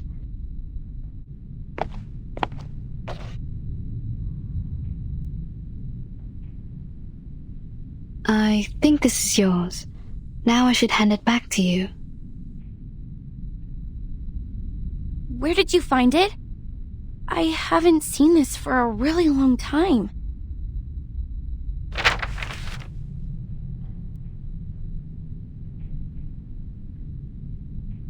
I used to do some Arcanist tricks with it, but I have lost control over my power since I threw it into the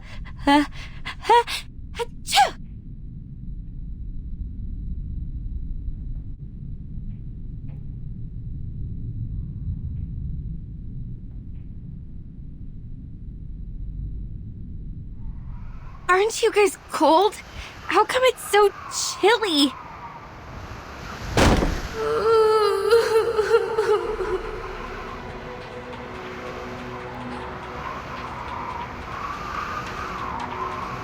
That ring. Wasn't it on my finger a minute ago? Watch out. Something is approaching.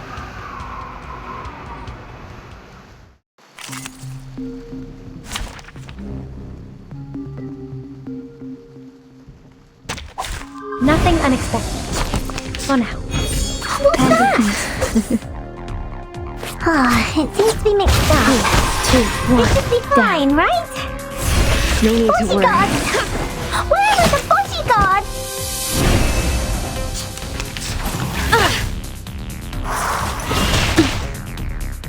Plan A. Good timing. Advice from the forest.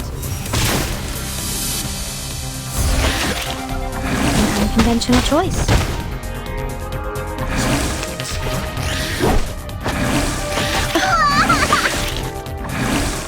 The show's on. I know what this is. Time waits for no one, even for a great feat.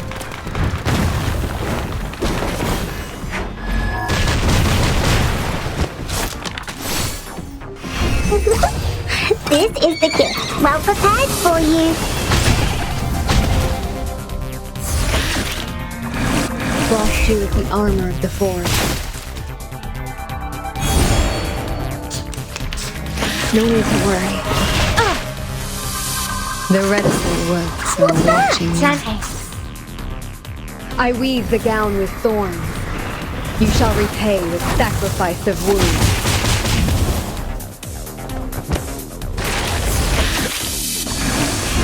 It seems to be mixed up. It should be fine, right?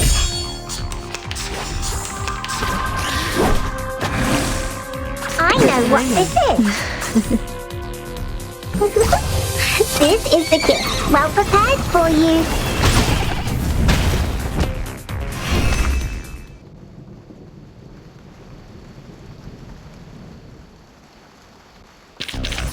I've already said that Sotheby doesn't need a bodyguard. How many more dead men were buried here? I've had enough. Can't we just get rid of that dead woman?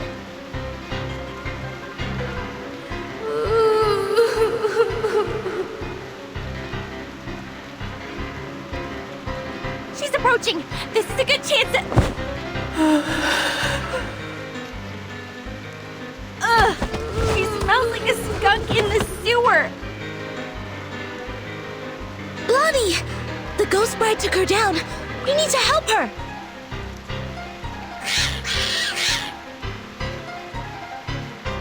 Not good. The critters are coming around again.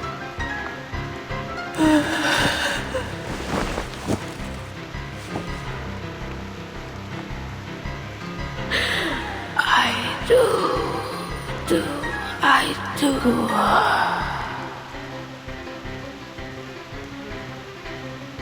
Hey, Blondie! If you want to survive, leave that ring alone! Hell, you think I wanted this? This crazy woman ghost put it on me! Get off! Get off!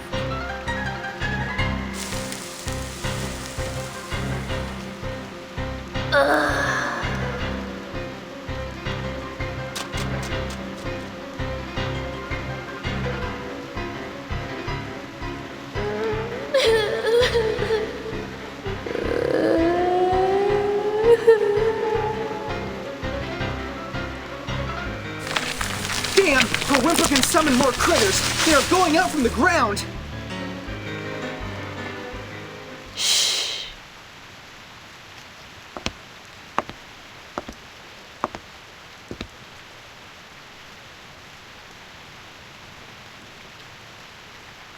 What they need is a song.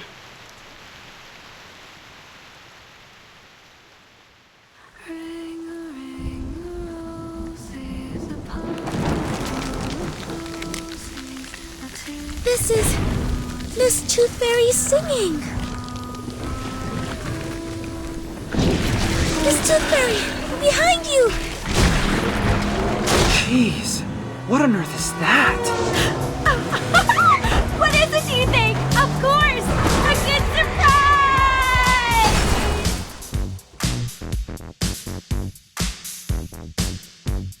Huh. I didn't know I was a talented driver. Once we get out of here, I'm gonna get myself a driver's license. Within 30 seconds, you crashed over every critter in our sight. I don't think you were qualified to be a driver. No, that's not the point. Where did you get the car? Pink lines. This is drawn with an oil paint pen. This is her arcane skill. Your arcane skill restored pretty fast. Seems like you've accepted your identity. Maybe that, or maybe because I retrieved this diary. I feel something has changed inside me. making me a bit hyped. A good try. Please keep up with the feeling. That song you just sang, can I take it as a gift? You mean? Well, you still owe me a song. Please, I want a song from you. Sure, take it as a gift. For making progress in life, and for your courage to embrace who you truly are. Thanks. This is my handkerchief. Take it, wipe your face. Ah!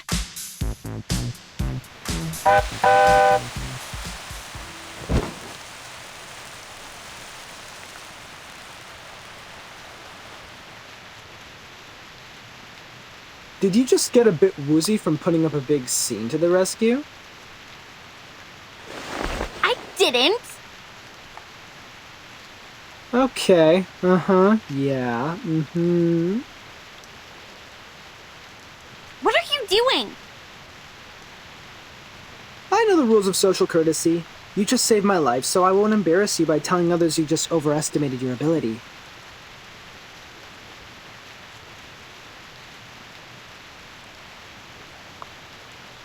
If you are willing to take advice from me, I would say don't overburden yourself.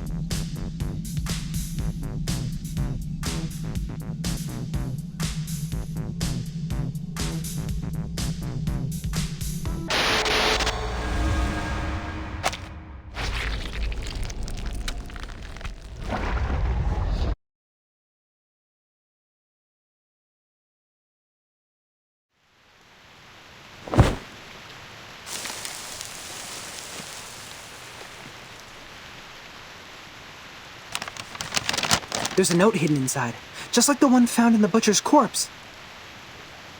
Someone is passing messages to us through these notes. If we defeat more monsters, we will get a clearer picture of what's happened at Green Lake Campsite.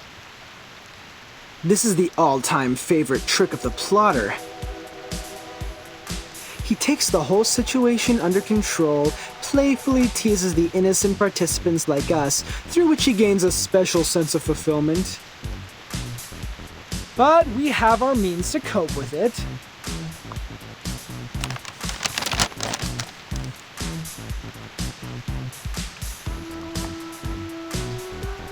The ring brought us a putrefied ghost bride. Then we got the book, the pillbox, the weird samples. Every item from the attic comes from a monster we just confronted. Touching the forbidden and the misfortune will befall you. We can find stories of this kind in many civilizations.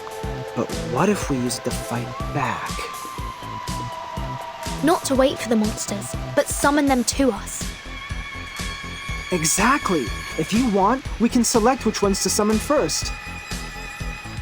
If you carefully look into each of these, you will find that these items have a lot to tell us. If we plan their arrivals and predict their weaknesses in advance, victory will absolutely be ours. A risky strategy, but could be equally beneficial. However we decide to do this, it's always better to take action before our enemy does. Horopedia, how likely is it for you to get their weaknesses right? Almost 100%. If one Horopedia is not enough, we have one more creative Miss Horopedia here as backup. You can't be talking about me. Of course you! You're erudite and experienced in horror movies. Relax! You deserve the title of Horopedia. Does he always vex people like this? Or is he just being annoying here? Mr. Horopedia is not a bad person. He's just a bit unconventional. There's no doubt this is the craziest carnival ever. The delirious fog, the attic filled with curses, the rainy night and the countless monsters. I praise you, my beloved cabin in the woods!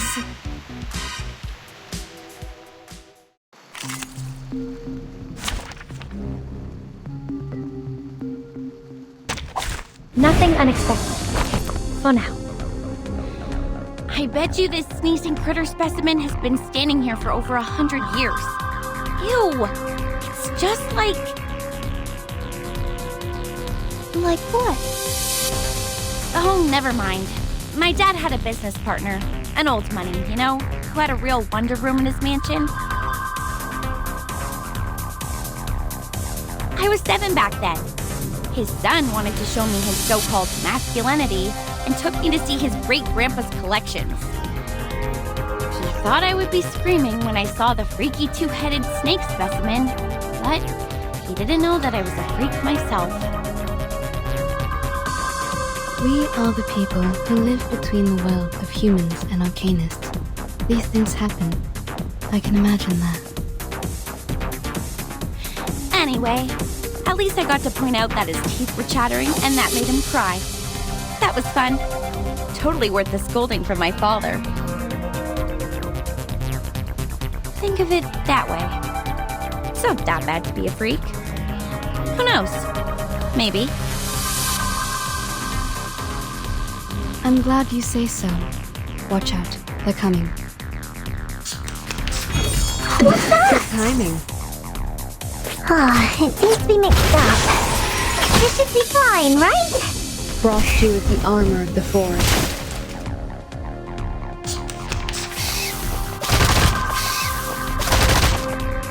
Candy planting.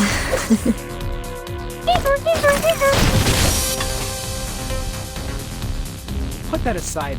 Tell us the story you wrote about that specimen. You must have written one about it, right? I would like to hear it too. I'm sure it will be interesting. Seriously? It's written by a 7-year-old girl. Maybe someday I'll make it a film. Those losers who want to brag about their masculinity in front of girls will wet their pants in the theater. Before that, someone get that note out of those things. For the record, I won't lay a single finger on it.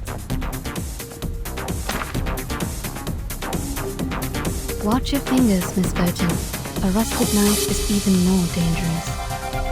Thanks for noticing, Miss Tooth Fairy. If this thing has something to do with the butcher, we may predict his weakness through it.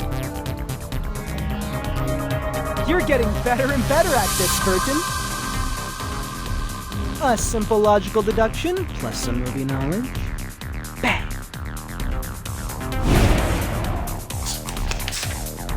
The reticence. What's this? I weave the gown with thorns. You shall repay with sacrifice of wounds.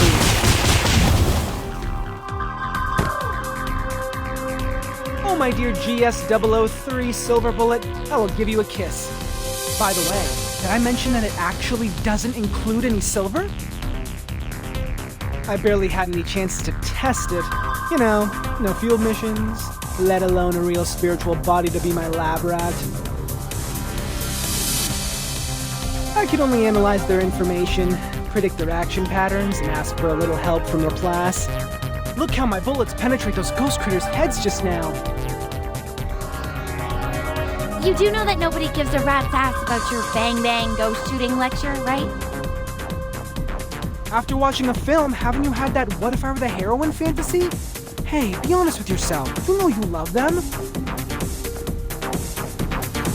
Here, Burly, another note. Take it.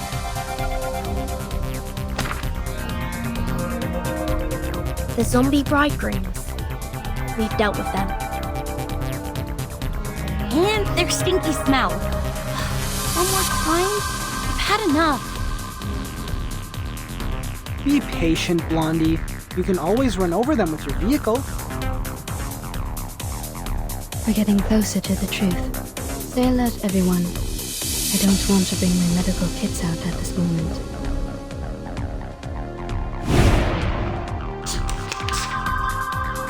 Good timing. Handy. I tripled the ingredients this time. Frost is the armor of the forest. An unconventional choice. Bodyguards! Where are the bodyguards? Bodyguards! Where are the bodyguards? What's this? I know what this is. The show's on, hounds. It seems to be mixed up. This should be fine, right? This is the gift. Well prepared for you. Time waits for no one, even for a great feat.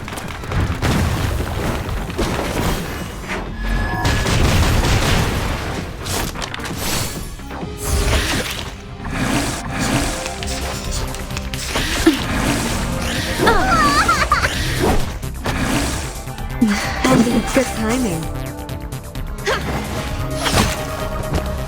An unconventional choice. Advice from the forest.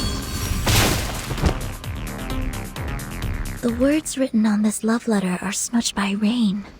I wish I could read them. It's more of an arcane gadget symbolizing a tragic love story.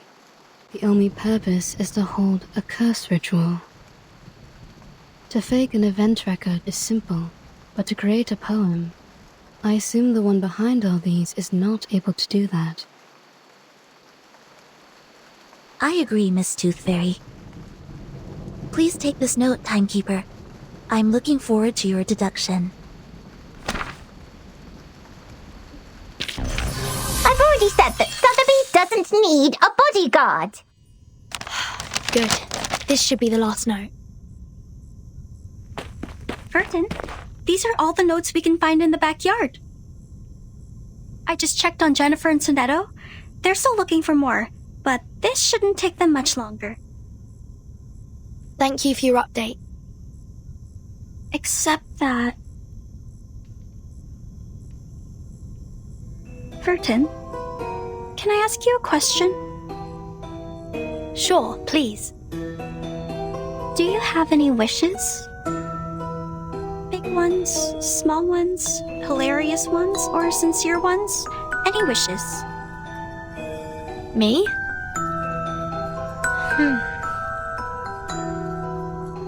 I think... I currently don't have any wishes.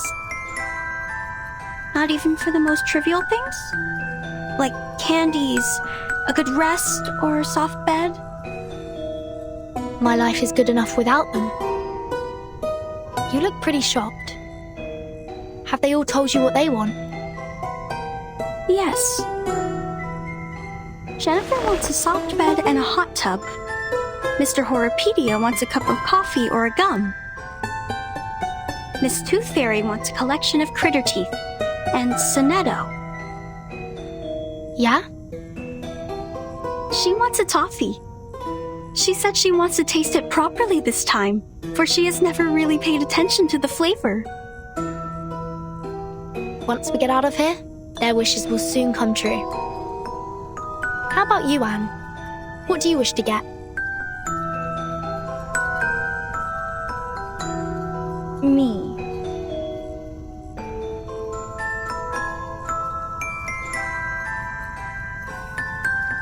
It is a secret. I can't tell you now. But I will get you some presents. I don't have many friends, and I really like you. Great! Timekeeper and Anne, you're here! We have found every piece of information we can. We can start cross-examining them any minute. I get it. Let's go back. Have you noticed? Noticed what?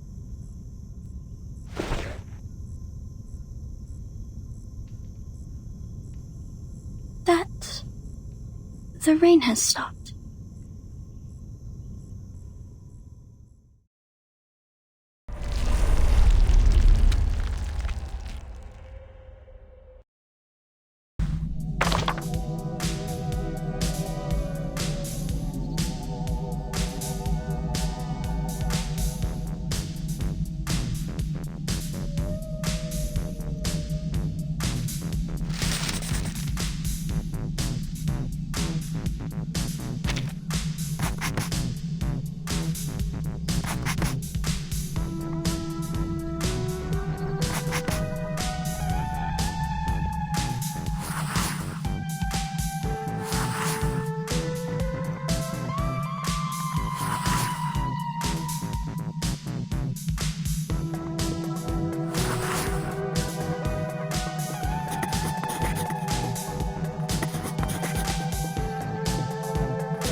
That's right.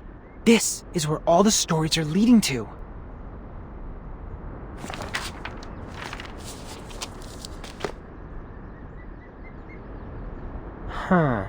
Jack the Drowner, the monster crying under the water, and the bride sinking into a glistening mirror. Here must be the center of all that happened. This is where the ghost stories we encountered at the campsite were created, and now they have led us here. What we need to do next is find the clues hidden here and let the clues build our story.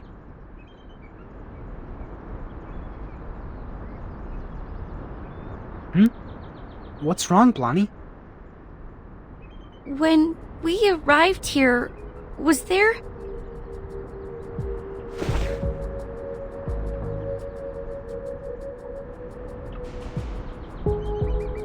Was there a lighthouse? Huh? I think it just showed up out of nowhere, like a ghostly figure appearing behind you. A lighthouse in the lake. A lighthouse. Is the lighthouse in the lake also a classic element in horror stories? Well, not quite. But it can be a good place for horror stories. In the middle of a huge, gloomy lake, a lighthouse stands there like the fang in a monster's mouth. You can't find any place better than this to hide a horrifying secret.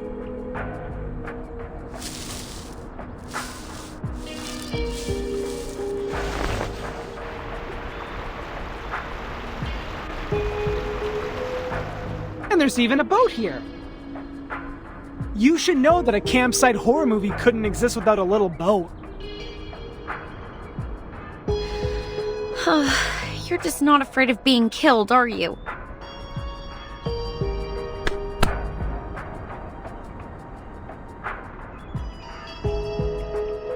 What if it turns over? What if there's a lake monster?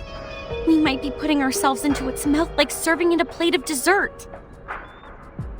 To be fair, it makes no difference whether we are on the shore or in the boat. We're just cakes and different plates to it. If it does exist. If I were the lake monster, between the cake running away from me and the cake which willingly comes to me, I would give the latter one a better ending.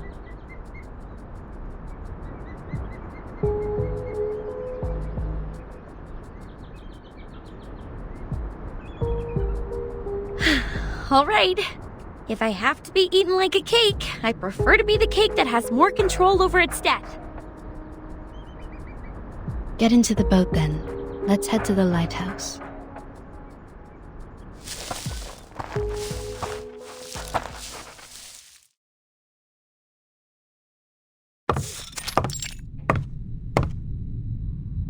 Huh. A normal lighthouse. Not even a bloody handprint is found here. Well, I'll be damned.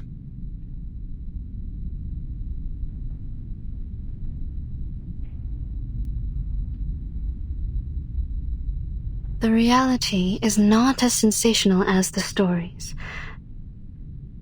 Just like the permanent teeth loss can't rival the latest and most frightening curse for excitement. This is not just an ordinary place to me. I've never seen this before. I used to come here every day, reading novels by the lake, but I've never seen a lighthouse here. It just shows up like a ghost, followed by a series of mysterious, horrific events.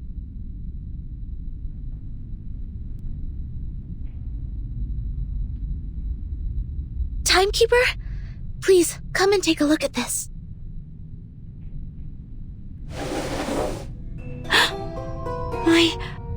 This is... The man behind the scene is much simpler than I thought. Maybe he really is a child. Like those evil kids in the movies. Despite their evil nature, they can only perform the evil deeds through simple means. Are we really going to open it?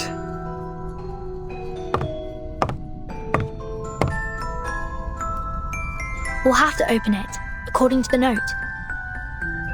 I am saying this is obviously a curse. A lighthouse, a strange lake, a fishing net, and a wooden box. Rub it 3 times, blow and unveil it. What comes out of it is definitely not a genie offering us 3 wishes. We have dealt with more curses in the past 2 hours than many people do in their entire life.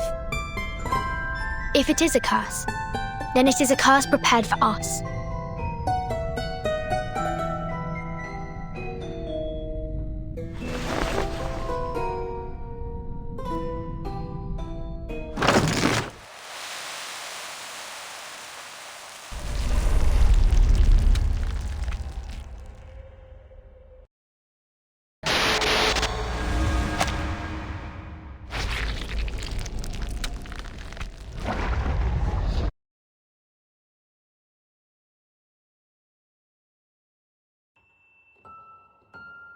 Today, I'm going to read you The Frightening Hunter. I wrote it yesterday. Read it! This is the story of a hunter. The hunter is tall and muscly and of great frame. He can twist steel rebar with his bare hands, and no one can lift his arms up by a hair's thickness and escape from him. The hunter lives in the campsite, deep in the woods. He would slaughter every living thing that breaks into his territory. One day, a group of college students came into the forest. They enjoyed their time there, drinking and dancing. When it comes to the night, the strongest of them disappeared. Oh, where did he go? The hunter killed him! He hung the boy's head on the tree and turned to the girl with the blonde hair. Oh! She also soon breathed her last breath. The third victim is the clumsy short guy, followed by the nerdy tall guy. At last, the hunter came up to our protagonist, the kind, naive girl.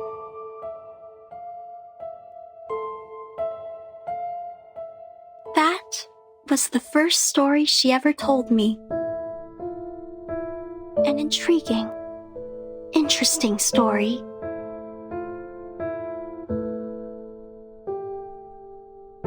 This is the story of Jessica. How nice, you're here again. It's been a month since you last showed up here. Just like the character we've seen in the movies, she's a kind, introvert, virtuous girl. The friends of hers took her to a beautiful campsite next to a lovely lake. This would be the perfect place for a swimsuit party. You've grown taller. Can you get up so I can see better? What they didn't know is that deep in the water, a defeated, evil army is in hiding. Why are you frowning? Countless demonic war beasts were roaring relentlessly to be unleashed, and an evil plan has been hatched. A massacre was about to take place. What can I do to make you feel better, Jennifer? Yes, a nightmare indeed. Jessica ran as fast as she could, kept pushing herself to go faster and faster until her ankles could not support one more sprint and she rolled into a muddy pond. The monster with dark fur and a bloody mouth was right behind her. Then... Are you crying? Jennifer? Jennifer! We gotta go! Where are you? Oh no! It's Mom! I'm here! I'm here! Yes, so you are crying, Jennifer. Oh. Aren't you taking the notebook with you? Why are you throwing it into the lake? I really like this place, but I'll probably never come back here again. I gotta go. See you, Jessica. Okay. See you, Jennifer.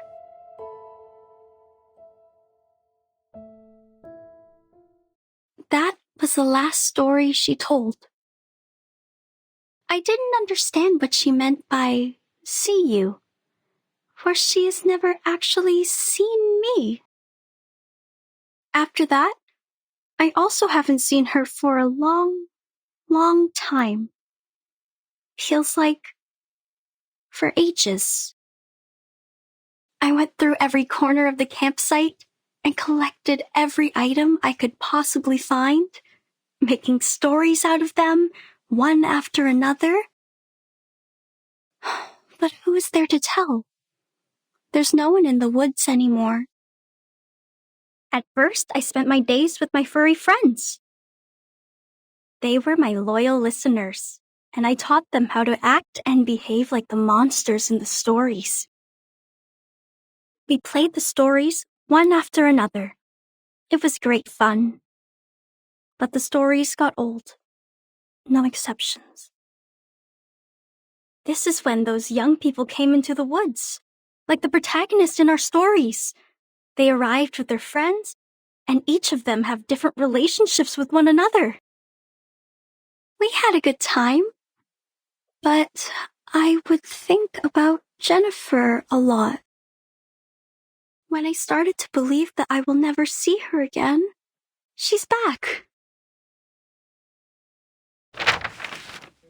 She came back with many people who I have never met before, as well as a camera that I have never seen.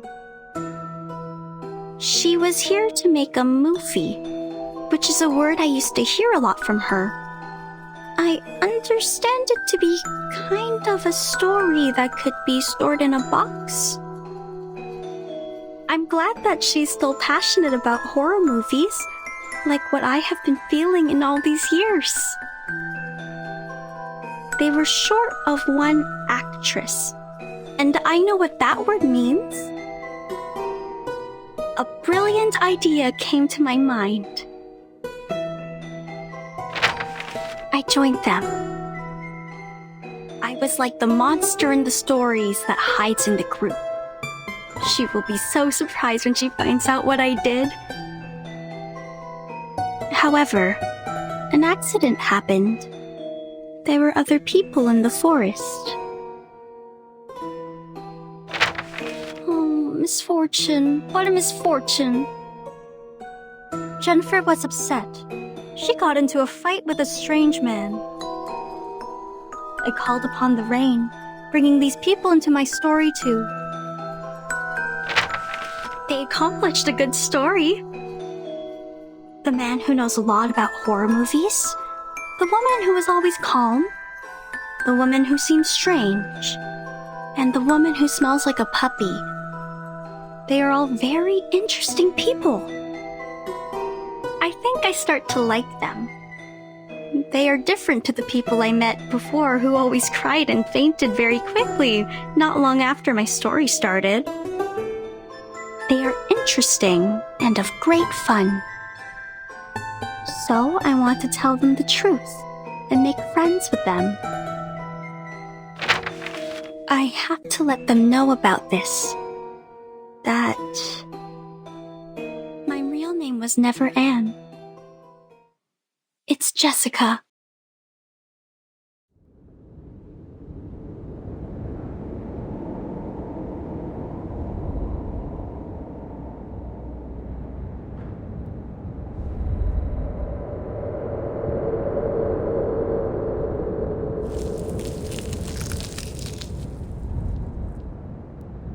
This is the last surprise I prepared for you. Now, enjoy!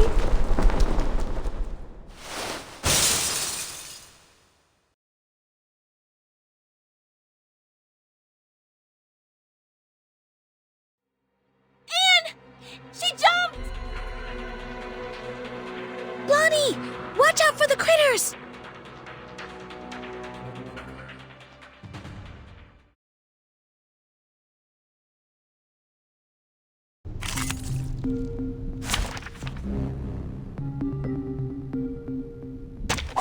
Nothing unexpected.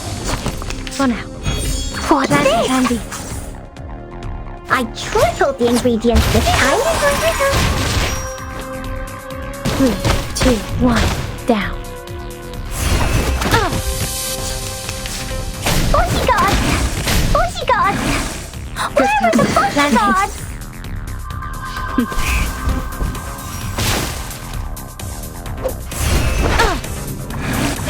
trait.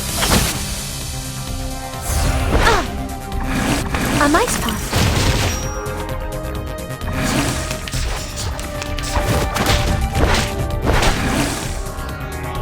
Those are plantains.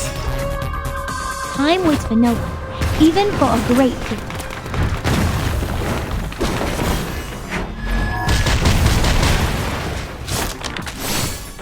I tripled the ingredients this time.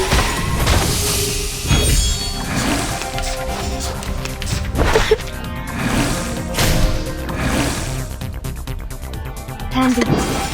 Good timing. What's this? A mice pass. The ingredient store owner said it was very effective. Please believe me.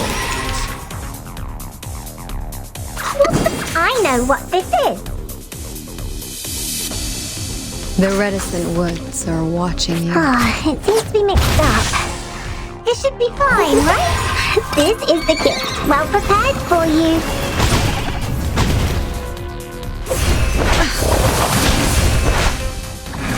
I weave the gown with thorns.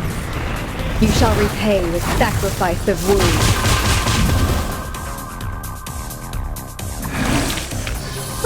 That went smooth.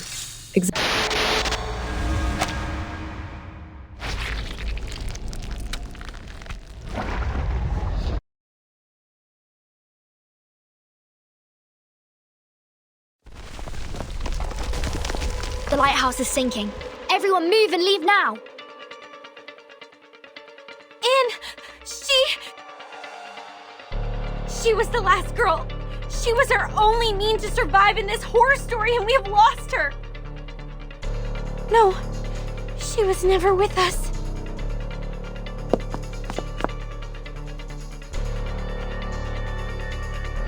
I'm to blame. It's me who created such a girl in Green Lake. A girl who restrains people and treats them like toys. Calm down, Blondie, calm down. I can't.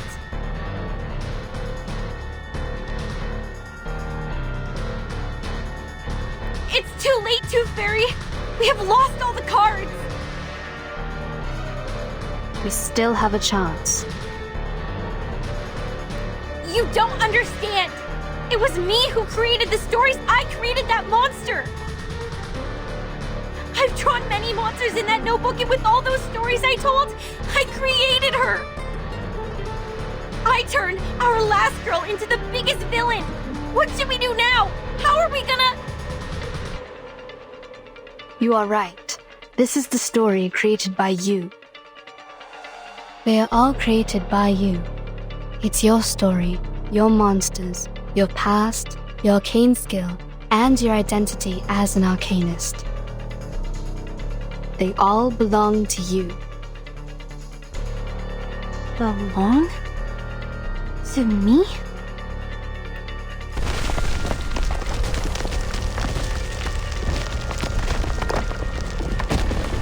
The monster born in the bottom of the lake, the butcher, and the pathetic bride, they all came from you.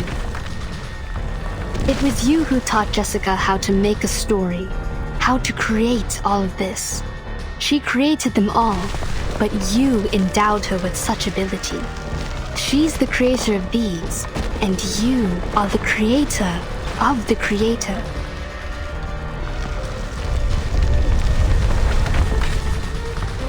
This is a page in your chapter. You created it, so you should learn to accept it, control it, not fear it.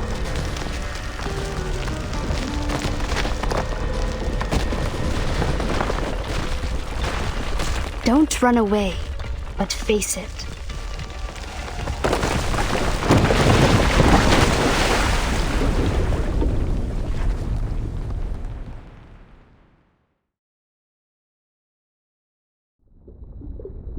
Blondie! Timekeeper!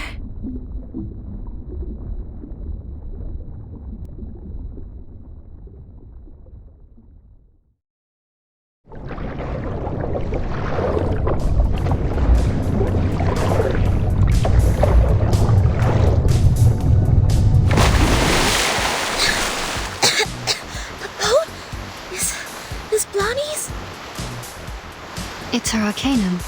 Now, she is doing her utmost to keep the ship in balance. Damn it! I knew I shouldn't be so ostentatious! There's no way that I can have control over such a big boat! If I keep doing this for any longer, I would die of headache before making it to Aunt Jessica! I've warned you so, haven't I? But don't worry, the reliable Horopedia will save your neck. Using this amazing tool.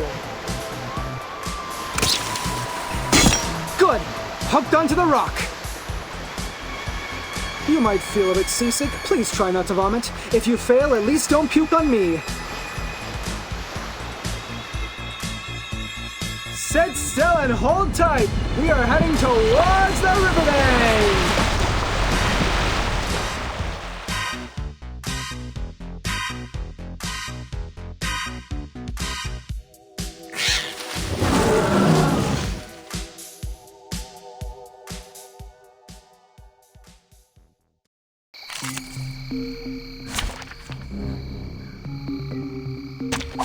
You should not make an enemy of the earth. What's that? I tripled the ingredients this time. 2, 1. No need to look back.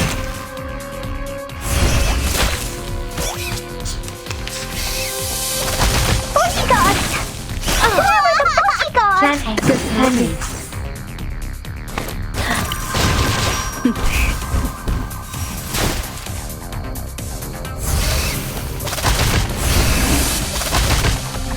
Conventional choice.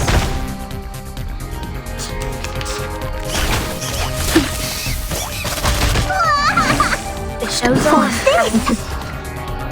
Time waits for no one, even for a great gift.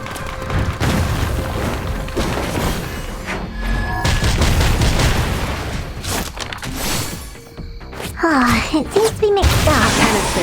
This should be fine, right? The reticence. I know what this is.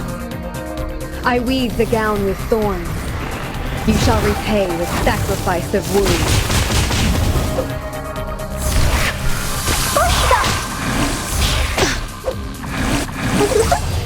This is the gift. Well prepared for you.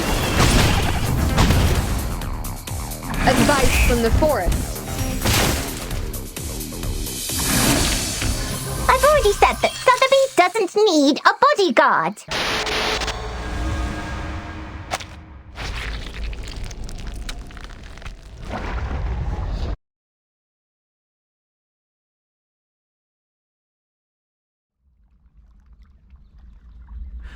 Honestly, can't we just show her our sincerity and care? To share something from the bottom of our heart, to cure her agony caused by the antagonist's lonely childhood? Oh, there she is. Just like I expected, you made it. Did you enjoy the story? Oh, I didn't give you any background information in advance. But it's okay. You will see a familiar face or two. I believe you haven't forgotten them. Just like I can't forget you, Jennifer. Come with me. I've prepared you a new home.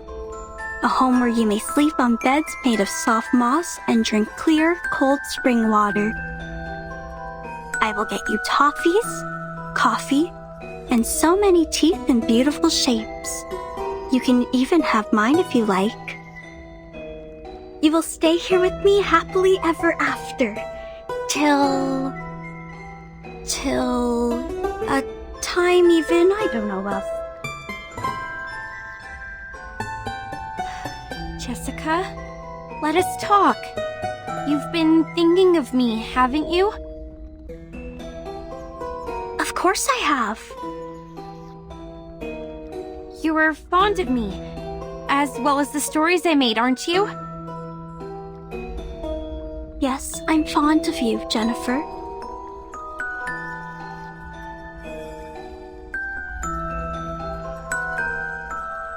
Do you want to make me happy?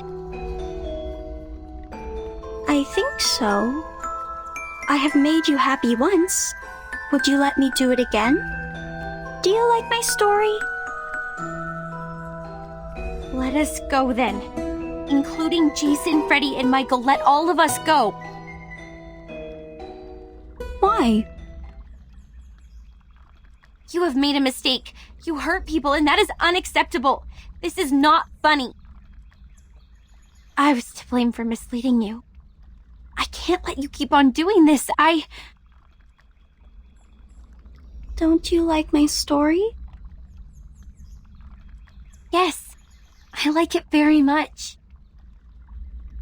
It resembles a lot of the stories I wrote when I was a kid. You must have really liked them. So much that you would remember them, as well as me, for such a long time.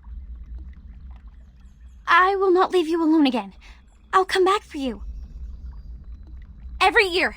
No, every 6 months. I'll have more time after the graduation. If I make a new movie, you will be my first audience, like what we used to do. But I hate living by myself. I don't want to live like this anymore. I have no one to talk to. The friends I have here can do nothing but roar. I sing with them as the sun comes up and wake up among them as the moon rises. Jennifer, you know, I used to have the same dream over and over again. A forest and a grassland, not in Green Lake, nor any places that I know of. I can hear music that I've never heard before. After we met, there was you in that dream. You'd wake up in that dream with me, giving me a wreath. In that dream, I can truly rest. But when I wake up, I found myself in Green Lake again. Do I belong here? In Green Lake campsite? Or somewhere afar? In the days when no one is here, I always hum the melody in the dream. Quietly, waiting, until my figure almost blended into the mosses. But I waited for too long. So long that you are no longer a girl, but a woman now. I'm tired of waiting for you. I'm tired of living all by myself. I was hoping that you may like my story, that you are different from all those people who always try to run away.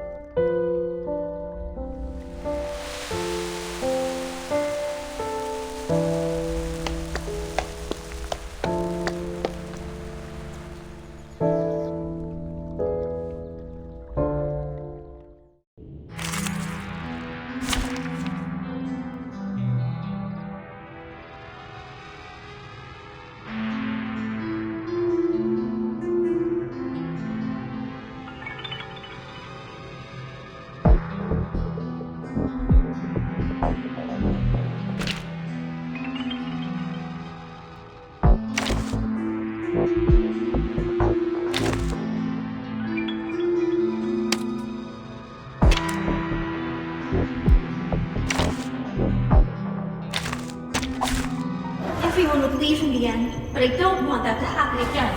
We will live a happy life by Green Lake, singing under the starry sky, telling stories to each other, and having a sweet dream on the soft moss. Nothing unexpected. For now.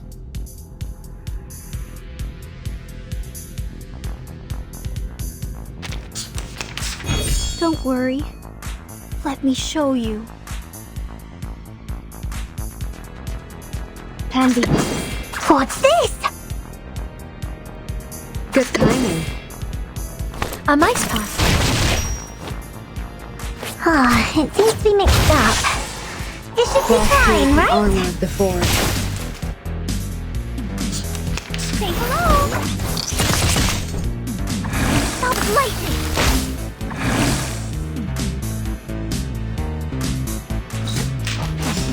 What's that?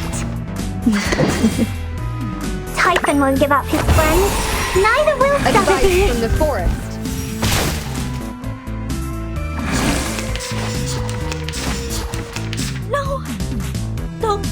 alone.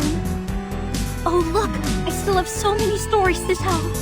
We will have a good time together. The stories by the lake, the hunter hiding in the campsite. You like them very much, right, Jennifer?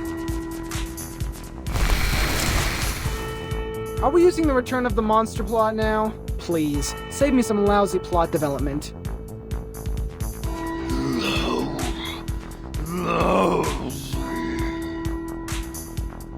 What does lousy mean? Given that you're holding a knife, I'd better shut up.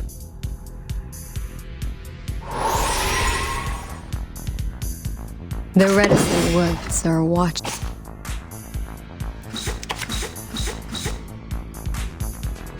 What's this? What's that? The reticent woods are watching you. It seems to be mixed up. I tripled the ingredients this time. I weave the gown with thorns. You shall repay with sacrifice of wounds.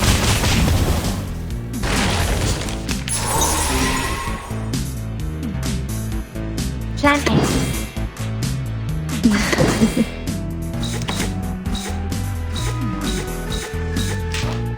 An unconventional choice.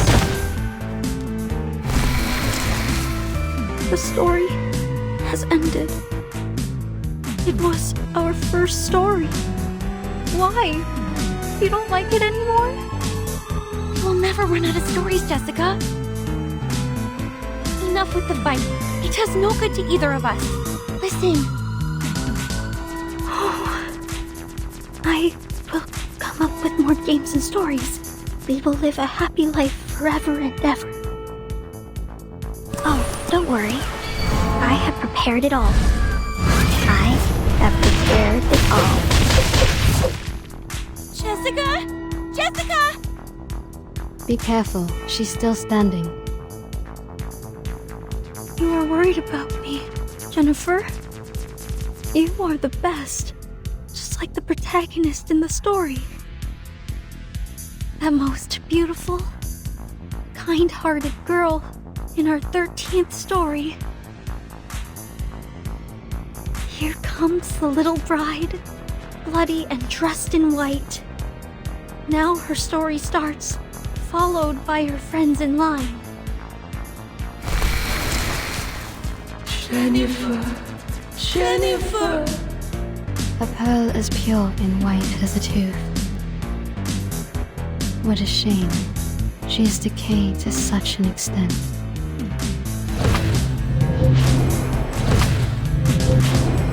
Advice from the forest.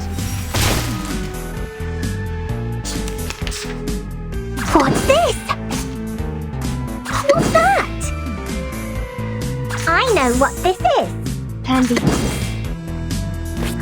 It seems to be mixed up. This should be fine, right? This is the gift. Well prepared for you.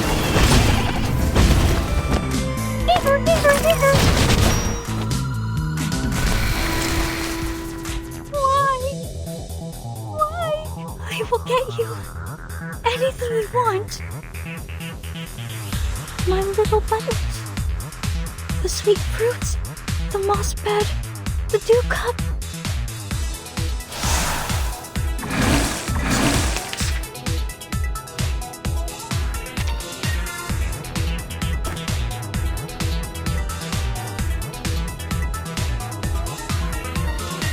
The show's on, hounds.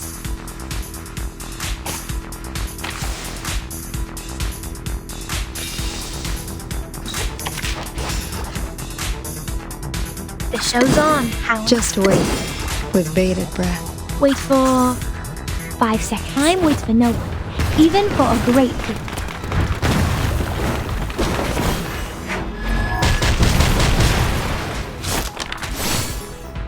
Penetrate. An unconventional choice.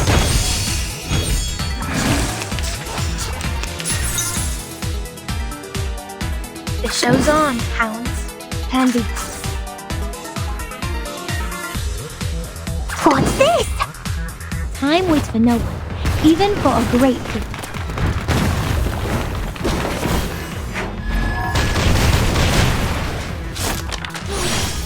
No, this is not the end. Stay right here. Whew, that went smooth. Exactly.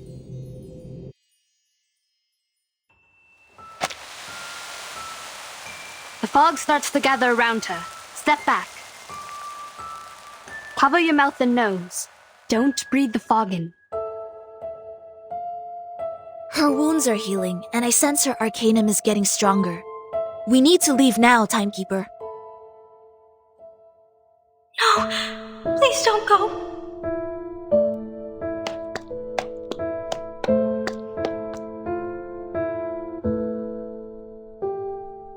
Please stay here. I will get you the best beds, honey, and fruits.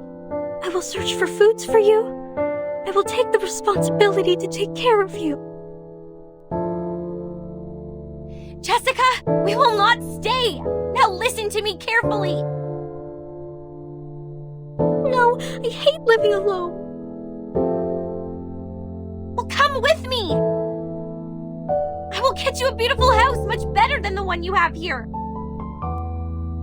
I will show you around restaurants, shopping malls, and discos. We can have fun in so many places. I will also get you a room right in our house.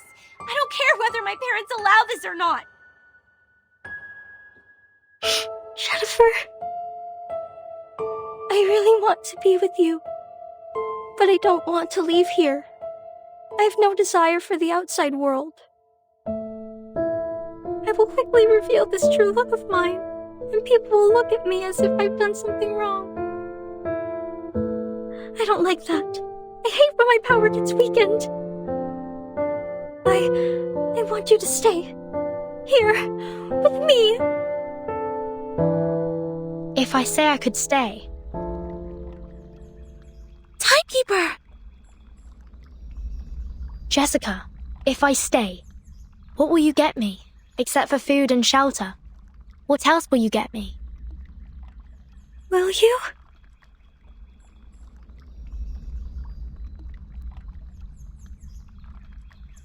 If you stay, I will share my critter friends with you.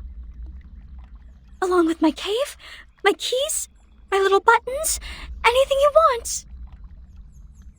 Sounds great. We will definitely have great fun. But Jessica, where are the people who once chose to stay here?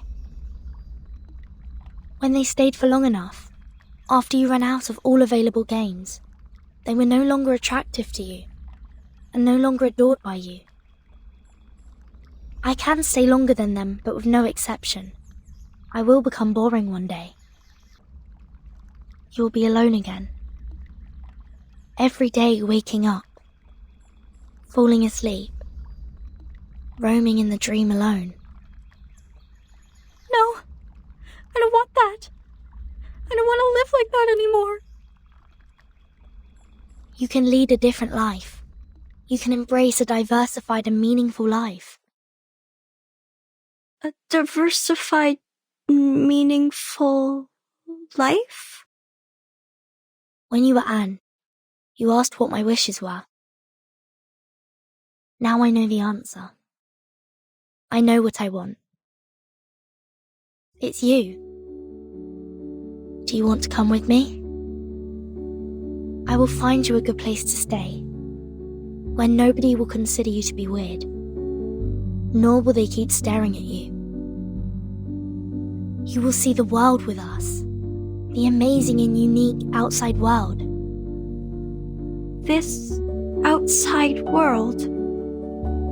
What else will it have? There are a lot of people and fantastic things out there.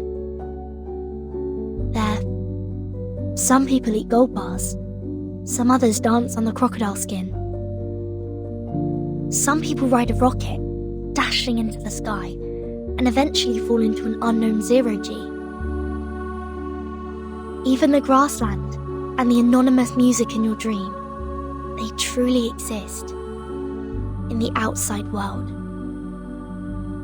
If you are willing to come with me, you will have them all. Will you really take me to that place? Of course. Why would I trust you? I promise, with everything I can offer. Promise. I know that word. It means words that cannot be broken.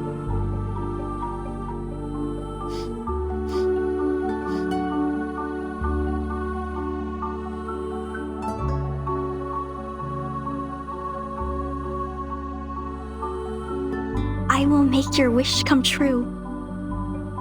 I like you. I hope you can be my friend. This is new. I haven't made a friend like you in a really long time.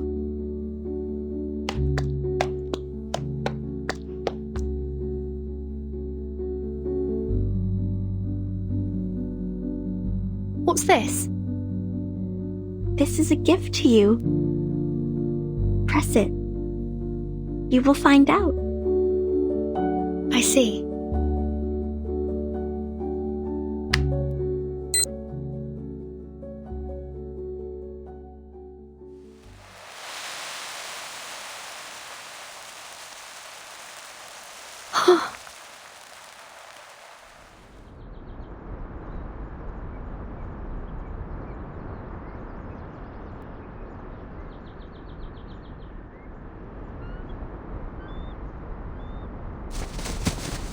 They're here!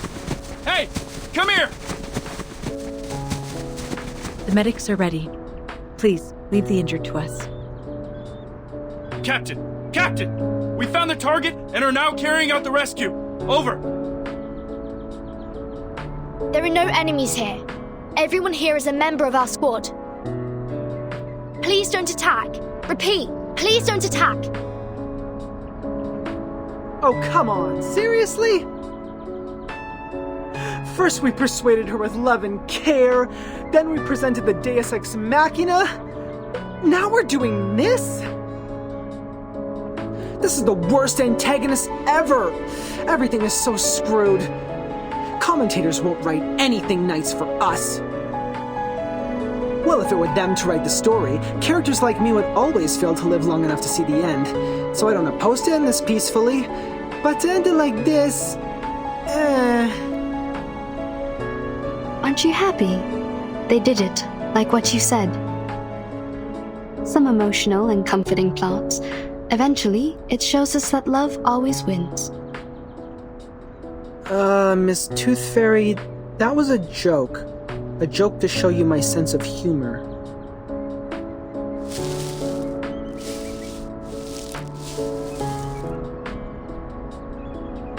Timekeeper, it's great to see that you are fine. And Mr. Horopedia, Madam Z is waiting for you in the car outside the woods. Please, come with us. What? Madam Z? She's here? Oh! Ah, my wounds! Ah, how painful! Medics! Where are the medics? What are these? People from the outside world. Don't worry, they won't hurt you. You might receive some training for a period. It might be a bit boring, but I promise it won't last too long.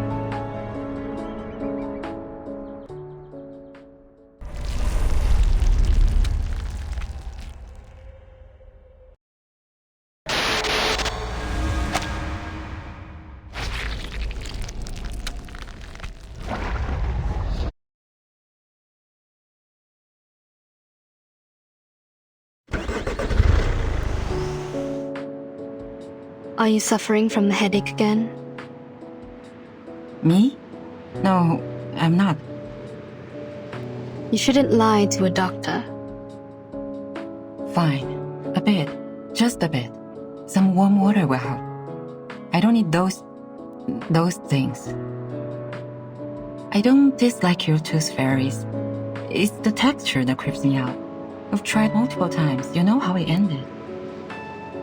Don't worry. I have some drugs for humans. Wanna try?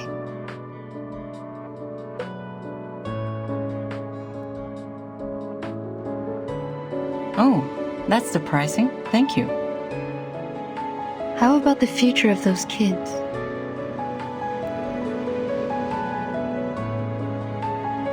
Are you talking about the dear girl or Joshua the troublemaker? You can tell me one by one. It's a long trip back to the headquarters. We have plenty time to chat. Joshua will pay for what he did. Absent from duty without permission is a severe violation of the regulations. He will face a demotion and be grounded for 3 to 5 months. Of course, I'll apply for lenience for him, but I think it won't make much difference. We don't have many means to help him. Burton might be a good choice. You mean assigning him to Verton's team? Exactly. If we can make Burton apply for that, he'll be put through a much milder punishment. After that, he'll be free to leave with Burton. This is a good idea. How about Jessica, the dear girl? She needs to receive some education to become adequately socialized.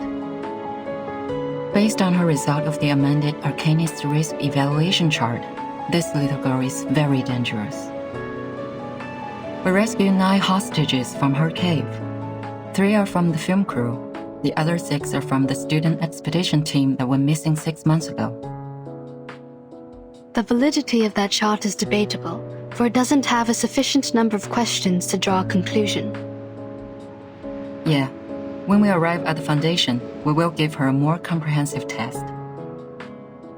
But that doesn't mean that she'll get a higher grade. We all know that the amended version tends to overestimate the examinees. Can I visit her while she's in the Foundation? Of course. Chatting with someone familiar is conducive to embracing the community. You don't need to worry too much about her. We'll treat her the right way. The arcanum shown on her is of a very unique kind and shall be helpful in many experiments. That's good, but I still have one more question.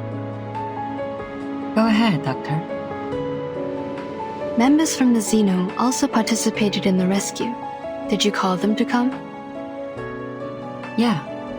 This should have been their responsibilities. To be more precise, all of these problems were their fault. Are you talking about the missing of their youth force? What? No. But wait, what missing youth force? The myth that Xeno youth force disappeared overnight at the Green Lake campsite. Haven't you ever heard of that? No, never. Where did you hear that? Joshua told me. He's just a young man, impulsive and can tell a story from a fact. Why would you believe? Never mind. Back to the business. By the end of the 50s, Xeno found a bunch of critters with unique appearance in the woods near the Green Lake campsite. As they continued to investigate, they found a special moss in the woods that can trigger changes in appearance. In order to conduct further research, they built a campsite and held some camping activities as a disguise from time to time. The critters mutated and evolved very fast. Meanwhile, the town prospered and the nearby population soared. After several incidents of attacks on local residents by fled creature subjects, Xeno decided to move the campsite out of that area. That dear girl was neglected during the moving. She was left at the Green Lake and kept on secretly living there till now. Other critters that escaped have hybridized with the local breeds and hence created the new critters you've encountered. They more or less carry a lineage of changelings, which are very hard to deal with. But thank God you've brought this girl under control. Jessica has been like their friend or leader. I think she's more like a leader, or even a master to them. Zeno conducted military training to the first batch of critters, so they are more obedient than others. Your Jessica is like their commander. She gives orders to the critters at the bottom of the lake through a radio hidden in a remote control, so that they act in precise alignment. So you knew the truth of the Green Lake campsite from the beginning? It was Zeno's idea to clean up the mess with the Foundation. They contacted me before. If you could have asked me earlier, like before you depart, we wouldn't have to go through so much trouble. Kids were ignorant for lack of knowledge, yet adults were ignorant for their cognitive inertia. In a story where truth and falsity are mingled together, it is hard to tell which is which. What did you say? Nothing important. Have you heard of what happened to my brother? Huh? Your brother? What happened to him? Do you know how his teeth disappeared? I don't want to offend anyone, but wasn't it because of the curse of the tooth fairies? What? What are you laughing at? Nah, nothing. As for my brother, I will tell you more later. Hush now. Give me my camera.